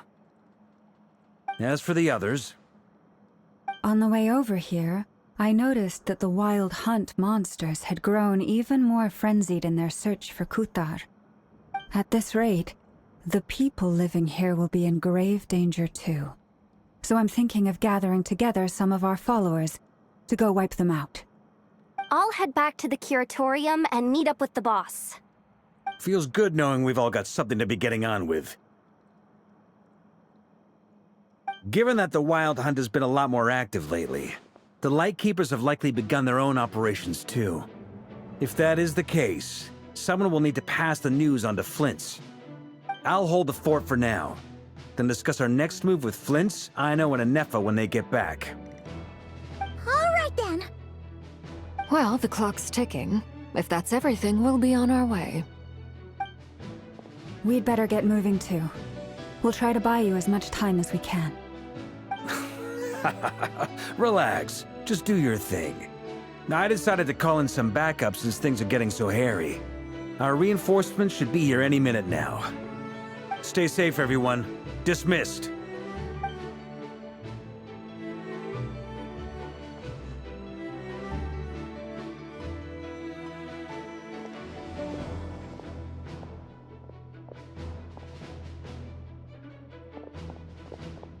We're back. Did we get here a little early? Or a little late? A tad late. The others have already set off. To summarize, our resident moon goddess has found us a new ally, and Boss Nefer has uncovered some promising info. Everything going smoothly on your end? Not great. I don't know how long we can stall them for. The decoys are getting taken out way faster than we imagined. I'm gonna make some more later, but I need a timeout first. I'm so tired right now. Oh, right! Inefa, could you fill in Uncle Varka on what we just discussed with Flint's? Sure. Uncle Varka, you previously told us about how when you went to investigate a source of the Wild Hunt in Amsvartnir, you discovered that it was just a diversion. But according to Flint's intel, several outbreaks of the Wild Hunt had already occurred in Notcry in the period leading up to that. That was before Rerir had regained his body, when he was far from regaining his full strength. In other words, in theory at least, he still lacked the means to act in two places at once. Flint's, with everything that's been happening, the Lightkeepers across Notcry are rallying to fight back against the Wild Hunt. They're gonna need your help. I know, I'm sure you're capable of coming up with something far more effective than decoys. But for now, you should stay here and get some rest. Enefa and I will head back over to Amsvartnir to see if there's anything I missed. I told you Uncle Varka would say that, didn't I? A deal is a deal. Not a word about my snack intake for the next week. Database updated. Reliability of Aino's predictions increased. What does that mean? They were betting on how you'd respond after hearing their intel. It's the obvious choice, isn't it? That's hardly worth betting on. We already decided that Anefa should go investigate the situation over at Amsvartnir on her own. You might as well stay here and keep watch. Someone needs to hang back and oversee our strategy meetings. And besides, you still haven't fully recovered from ambushing Rerir. So I've ended up with the easiest assignment. Well, I appreciate it, everyone. See you when you get back.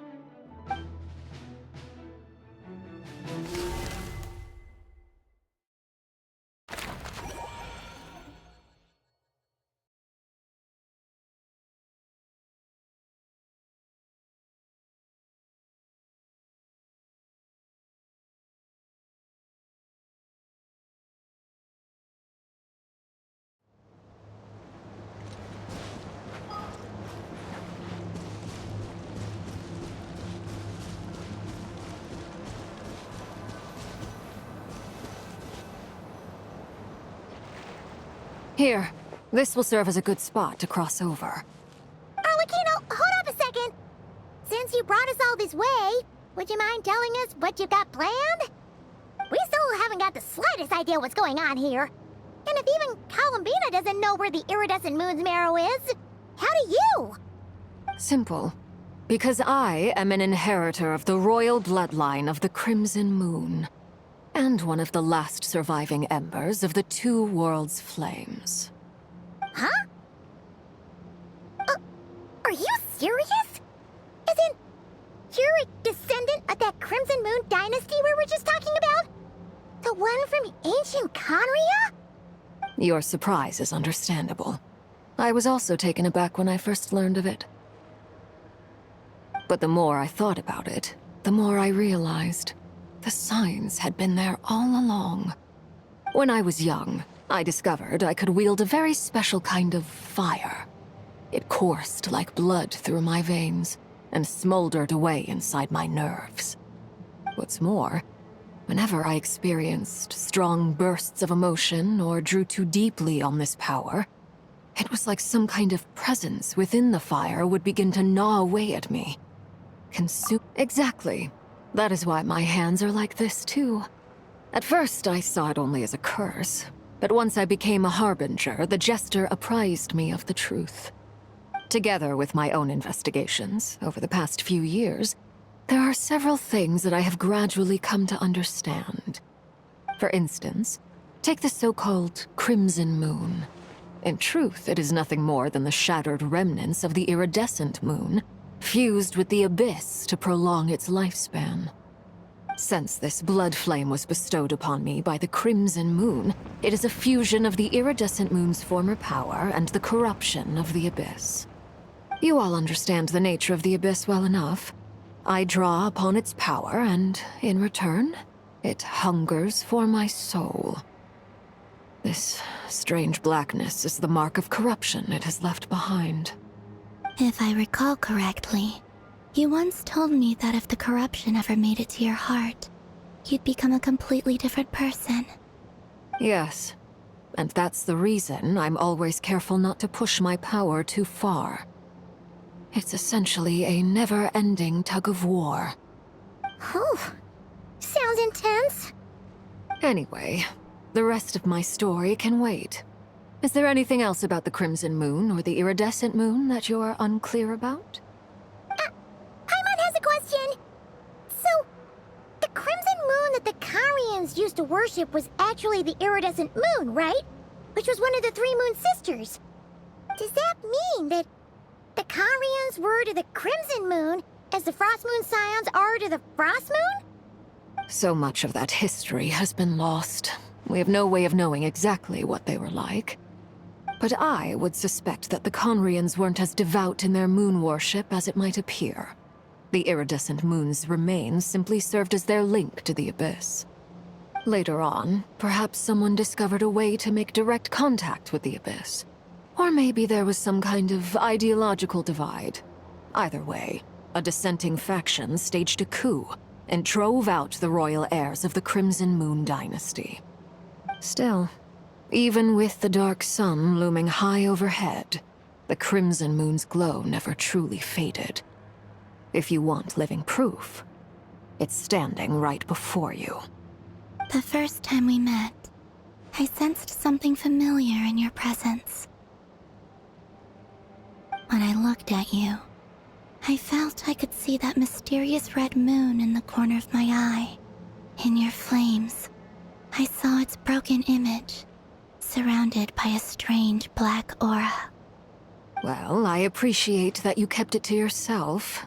Much about the Crimson Moon is still a mystery, and I'd prefer not to end up as the object of an insane research project. Anyway, time is against us here, so if there's any other questions, they'll have to wait. I just want to make sure I've got one thing straight. In her letter, Sandrone mentioned that since you are unable to contain the iridescent moon's marrow yourself, you intend to leave it in my custody. Correct? That's right. For now, it's the only way I can pay you back for your help. The iridescent moon is already part of who you are. So with its marrow in your possession, you'll be even more powerful than before. Deal. Then let's get started.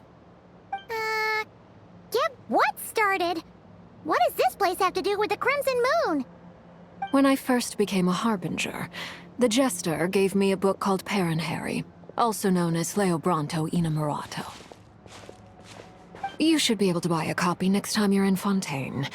It's a love story set in the Crimson Moon era, but setting aside the tangled romances of its characters, it also records a few interesting details.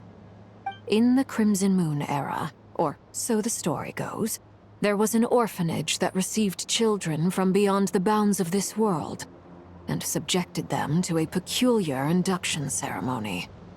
Beyond the bounds of this world? For real? And what kind of induction ceremony? The Crimson Moon Sages looked beyond this world for beings with powers that surpassed the gods.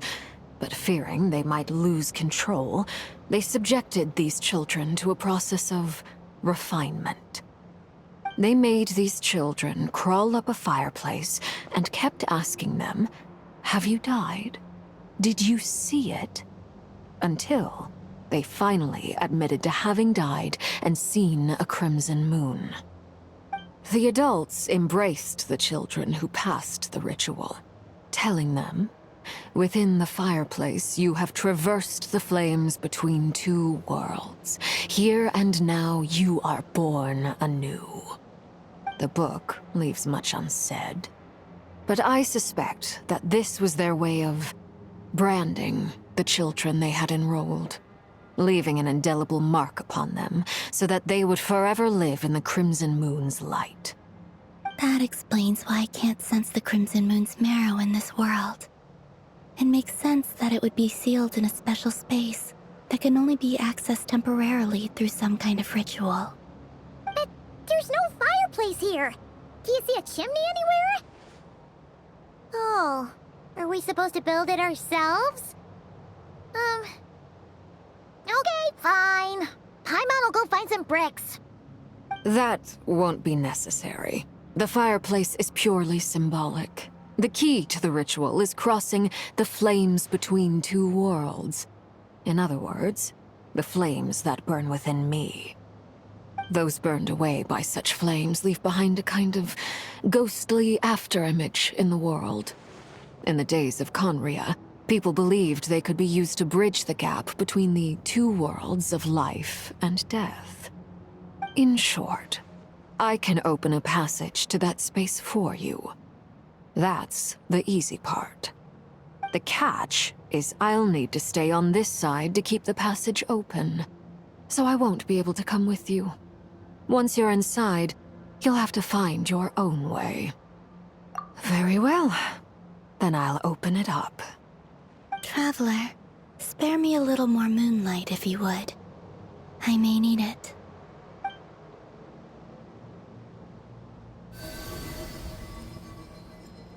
Thank you. I feel like I've recovered some of my strength now. It should be enough to move us across short distances and confront whatever dangers might await.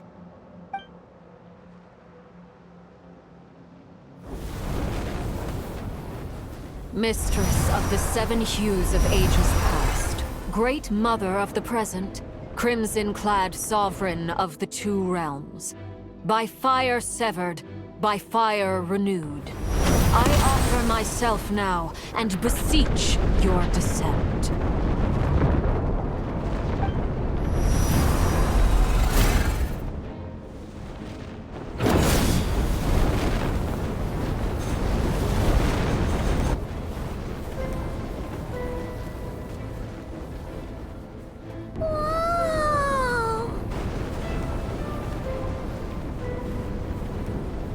One word of advice. As you're crossing over, no matter what voices you hear, do not answer. Got it! I sense a sinister gloom inside, but also the familiar light of the moon. I feel that I am about to meet an old friend who has changed beyond all recognition. All right, Let's go.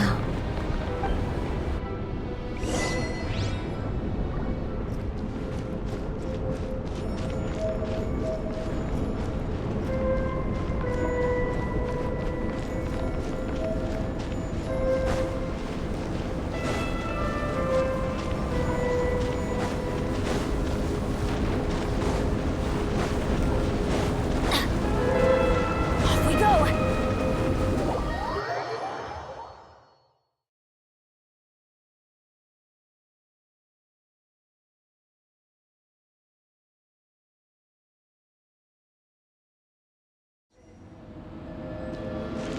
I sense your presence and craving death and rebirth. Wait,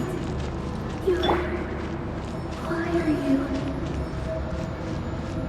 You have crossed over from another world, transcending yourself. I have no right to. Hey! Look up at the sky! A red moon! This must be the spot, right? Is that the abyss? It's practically filled the entire place! What now? What a tragic sight. Fragments of... Careful! There's something spooky about this place. Feels like something is lurking in the fog. Paimon's right behind you. Whatever...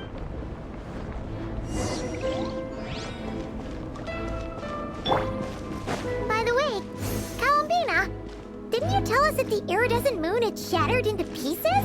The moon up there looks pretty whole to Paimon. How is that possible?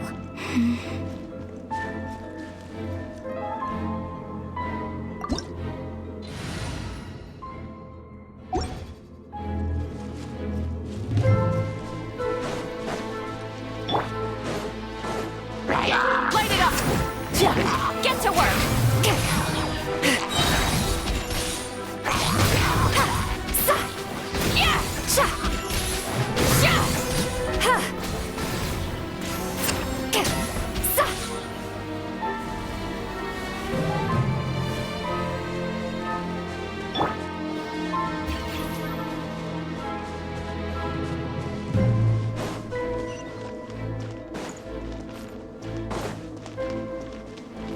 Just like I thought. It was only a facade.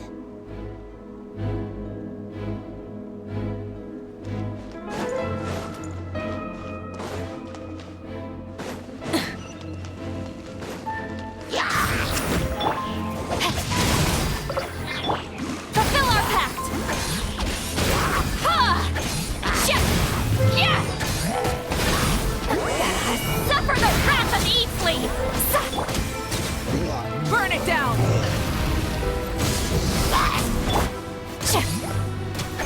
Show no mercy!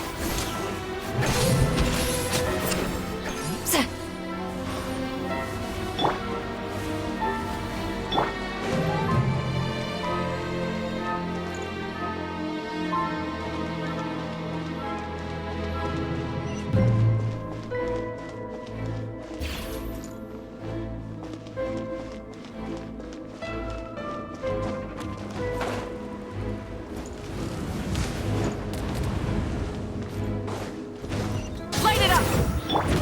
Get to work! Know my sword! Witness the power of Gugwa! You two! Time to end them! Let's light it up! Teamwork is dreamwork! Fulfill our pact! Rise with the sun! Light up the blazing sun!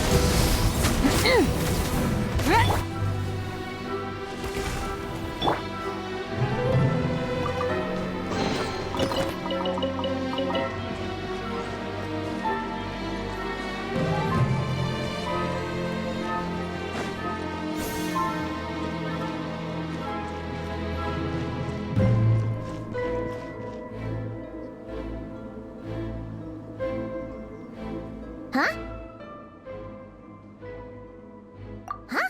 For real? That's way too high! There's no way we'll be able to reach it! No. I'm not sensing anything up there. It's coming from under the mountain. Let's see. Ah! There's some kind of weird shadow over the water. Wait, see that? Looks like a mechanism of some sort. Let's check it out.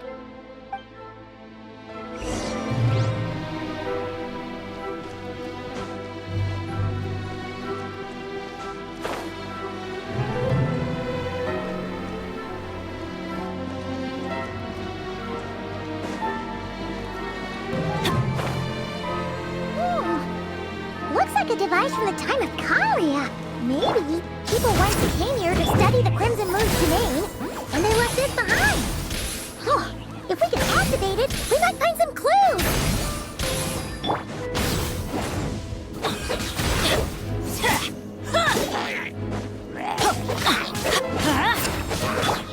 Light it up!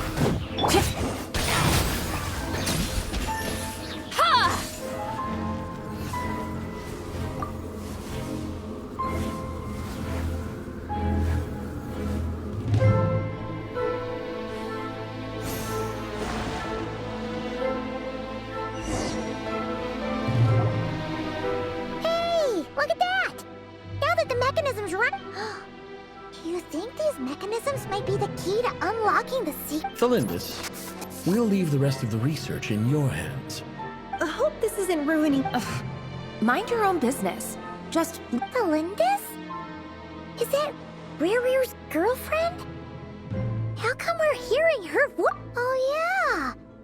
So, do you think she was studying this strange space all along? The Abyss has made this space extremely unstable. Maybe that's why some of the things she said and did were preserved here. Like echoes. Or after images. Whenever I see this view, it takes me back to a poem from my childhood. Waning moon, oh lifeless damsel, weeping on the mountain crest. Mourning still in wistful tone, her fragile soul now laid to rest. For me, of all people, to be here investigating the mysteries of the Crimson Moon space. Is it a coincidence? Or something more?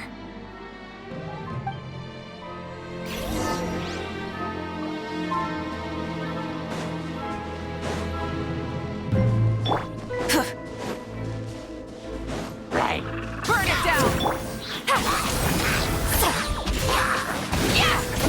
Lolene! Eat Papa! Get him! Sha!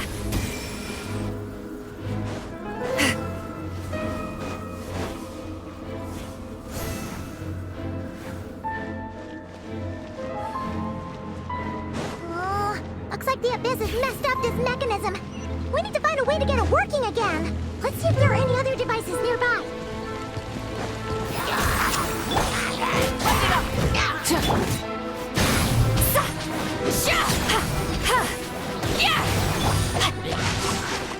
Rain Cutter! Rain outlines your fate. Get to work!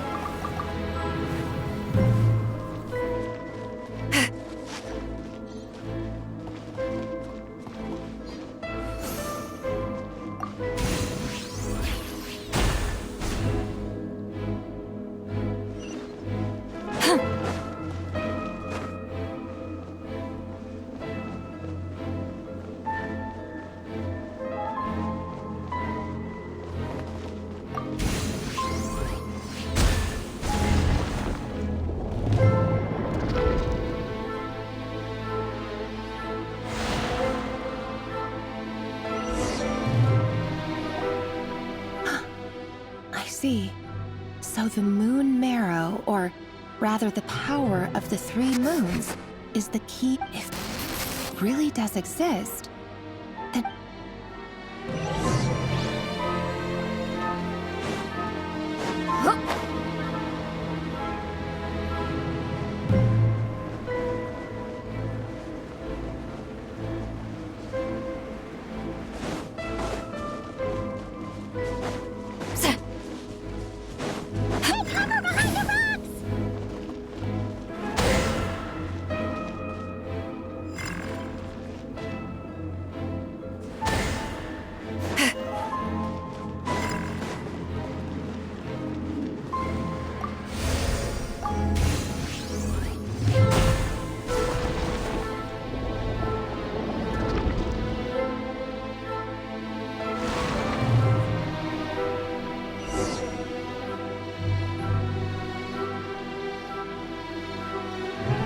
Listen, oh, Rarier. With every step you take, you're drifting further from what you truly desire. But you're not the root of... If only I could get my hand...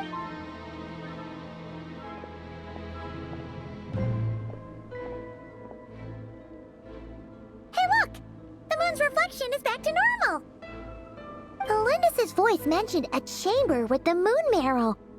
Do you think maybe it's hidden in the moon's reflection? It must be. For within it, I sense the fragile aura of a dying soul. Then there's no time to lose! Let's go!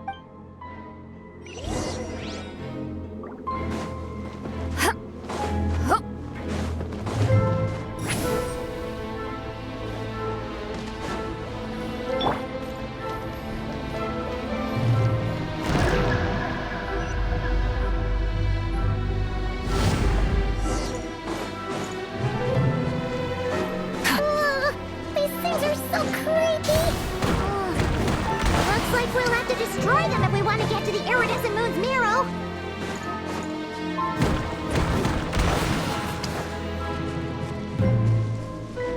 That must be the iridescent moon's marrow! Oh, we'll need to destroy these things before we can reach it!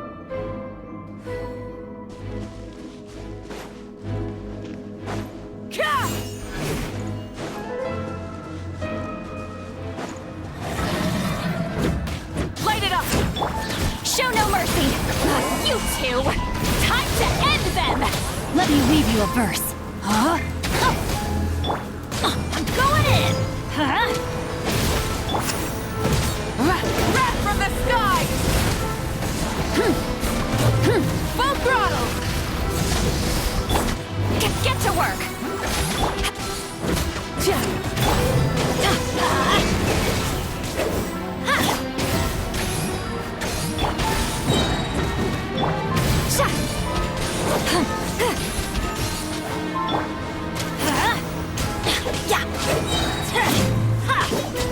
Everybody stand back!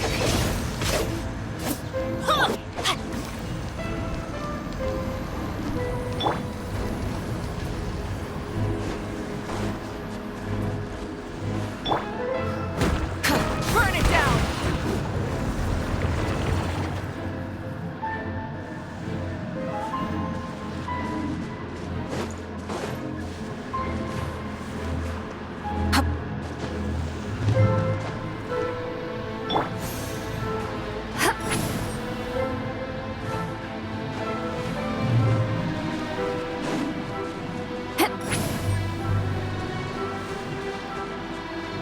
Fulfill our pact! Hang in there! We're so close! Rise with the sun! Suffer the wrath of Eastly! Pyroclastic surge!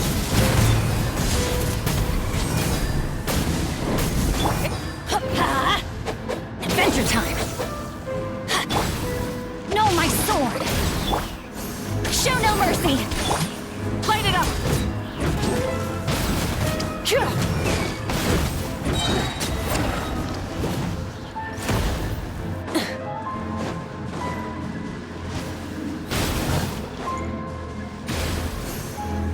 Burn it down!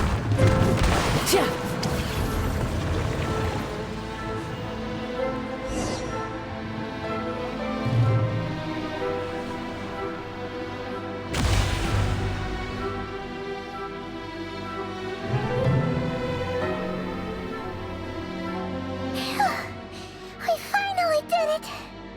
The iridescent moon's marrow. Still burning away like an undying flame, yet now contaminated by the abyss. If we can purify the abyssal power within, we should be able to obtain its untainted essence.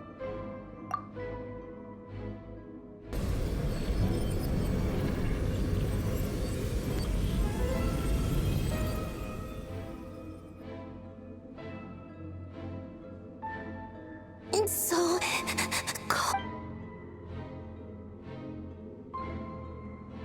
Is it you? Are you here?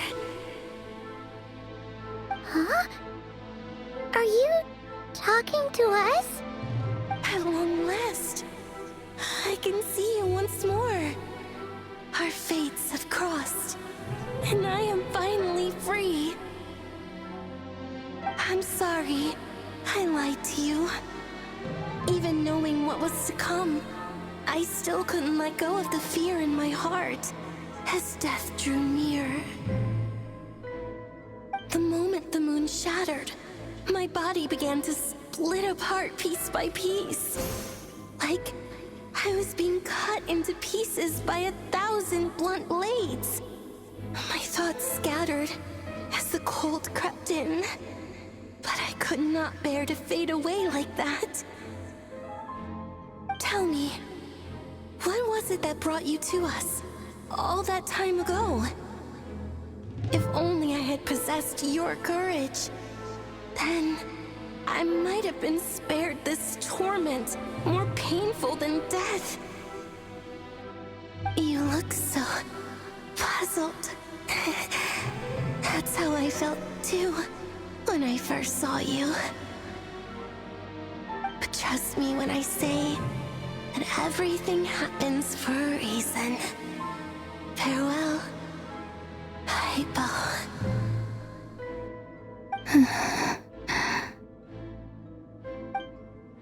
What was that all about? Was that the goddess of the iridescent moon? Oh, it sounded like she was speaking to a long-lost friend. But none of us have ever met her before, right? Perhaps. She took me for the goddess of the frost moon she once knew. For a fading soul like hers, our auras must be too similar to tell apart. But anyway, we've got the iridescent moon's marrow now. That should help you regain your strength, right? Alright, time to leave this place and meet back up with Arlecchino. Let's go!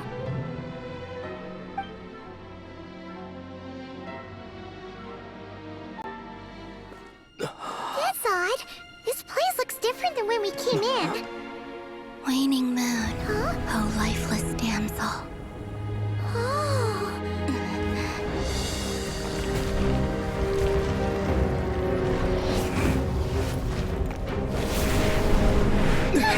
Hurry! The place is collapsing! It wants to trap us here. Who's it? The Abyss? Now we've taken the moon marrow. All that's left here is a dark will. It will show us no mercy.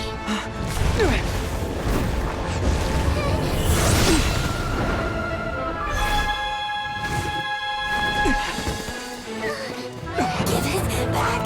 The crimson moons! My marrow! My heart!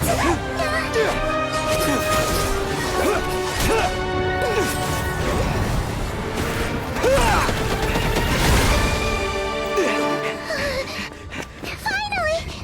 Huh? Oh no! The exit's blocked! They're back! Now what do we do?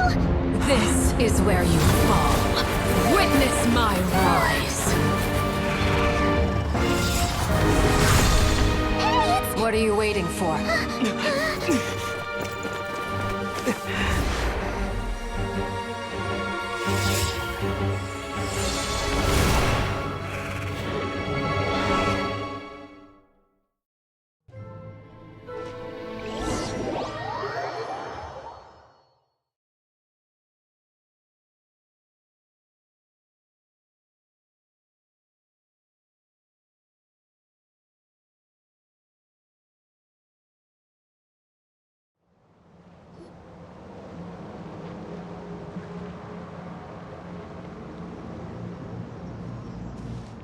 Oh, we made it! Was that you, Arlecchino? Did you save us? Wait, your hands! They're... Oh, this? Don't worry. It's a small price to pay. The Abyss wanted to trap you inside, and I defied its will by bringing you out. No wonder it's a little angry. No. I have paid the price, albeit a small one, and it cannot be undone. My hands have already fused with the Abyss. Purification would simply destroy whatever's left of them. But surely... Oh, we're so sorry, Arlecchino. Paimon can't believe you'd make a sacrifice like this for us. As much as I'd like to call it a favor, the truth is I was simply holding up my end of the deal. Well, Columbina. Yes, you did your part. And as promised, I will leave the iridescent moon's marrow in your care. From this day forth, may the two worlds' flames burn ever more brightly.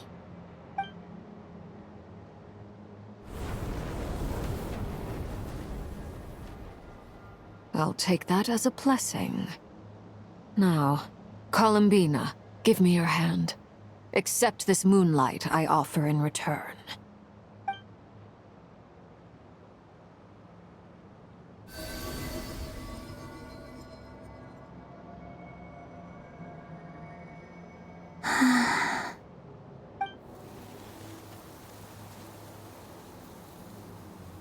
Feeling stronger? Hey, Columbina, are you okay? I'm fine. Our powers are a little at odds, that's all. By the Frost Moon's authority alone, wielding the power of the other moons was always going to be a stretch. Still, I think it's fair to say that your strength has returned, at least to the level it was at as Third Harbinger. It's still not enough. There's no way I can hope to challenge Rayrier like this. Just one more ray of moonlight, if you would. It's okay. I can take it.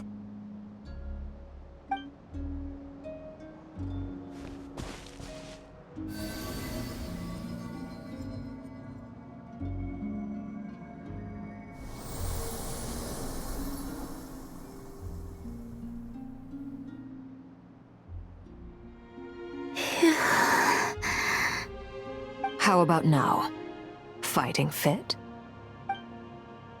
At the very least, I won't have to stay hidden like before. I want to see him gone from Not Cry. The Ray here of Solnari and his wild hunt must be sent back where they belong. Well, it's good to have something to aim for. You certainly seem more alive now than you did earlier. When I first met you, you didn't strike me as a ray of moonlight. More like a wisp of fog drifting in from who knows where, ready to scatter at the first sign of a breeze. But now, you're full of vitality, just like the Frost Moon, once the brightest of them all. May you keep shining, Columbina. This is who you are. Thank you. Look after yourself too, Arlecchino. I know you have plans of your own, and that's why you're always seeking to grow stronger. But whatever you're after, don't let the Abyss take a hold of you. I do not wish to see you go down the same path as Rayrier. I appreciate the concern, Columbina. Although perhaps it's time you took a new name. A new name? Kutar, the Moon Maiden, Columbina, they're nothing more than code names.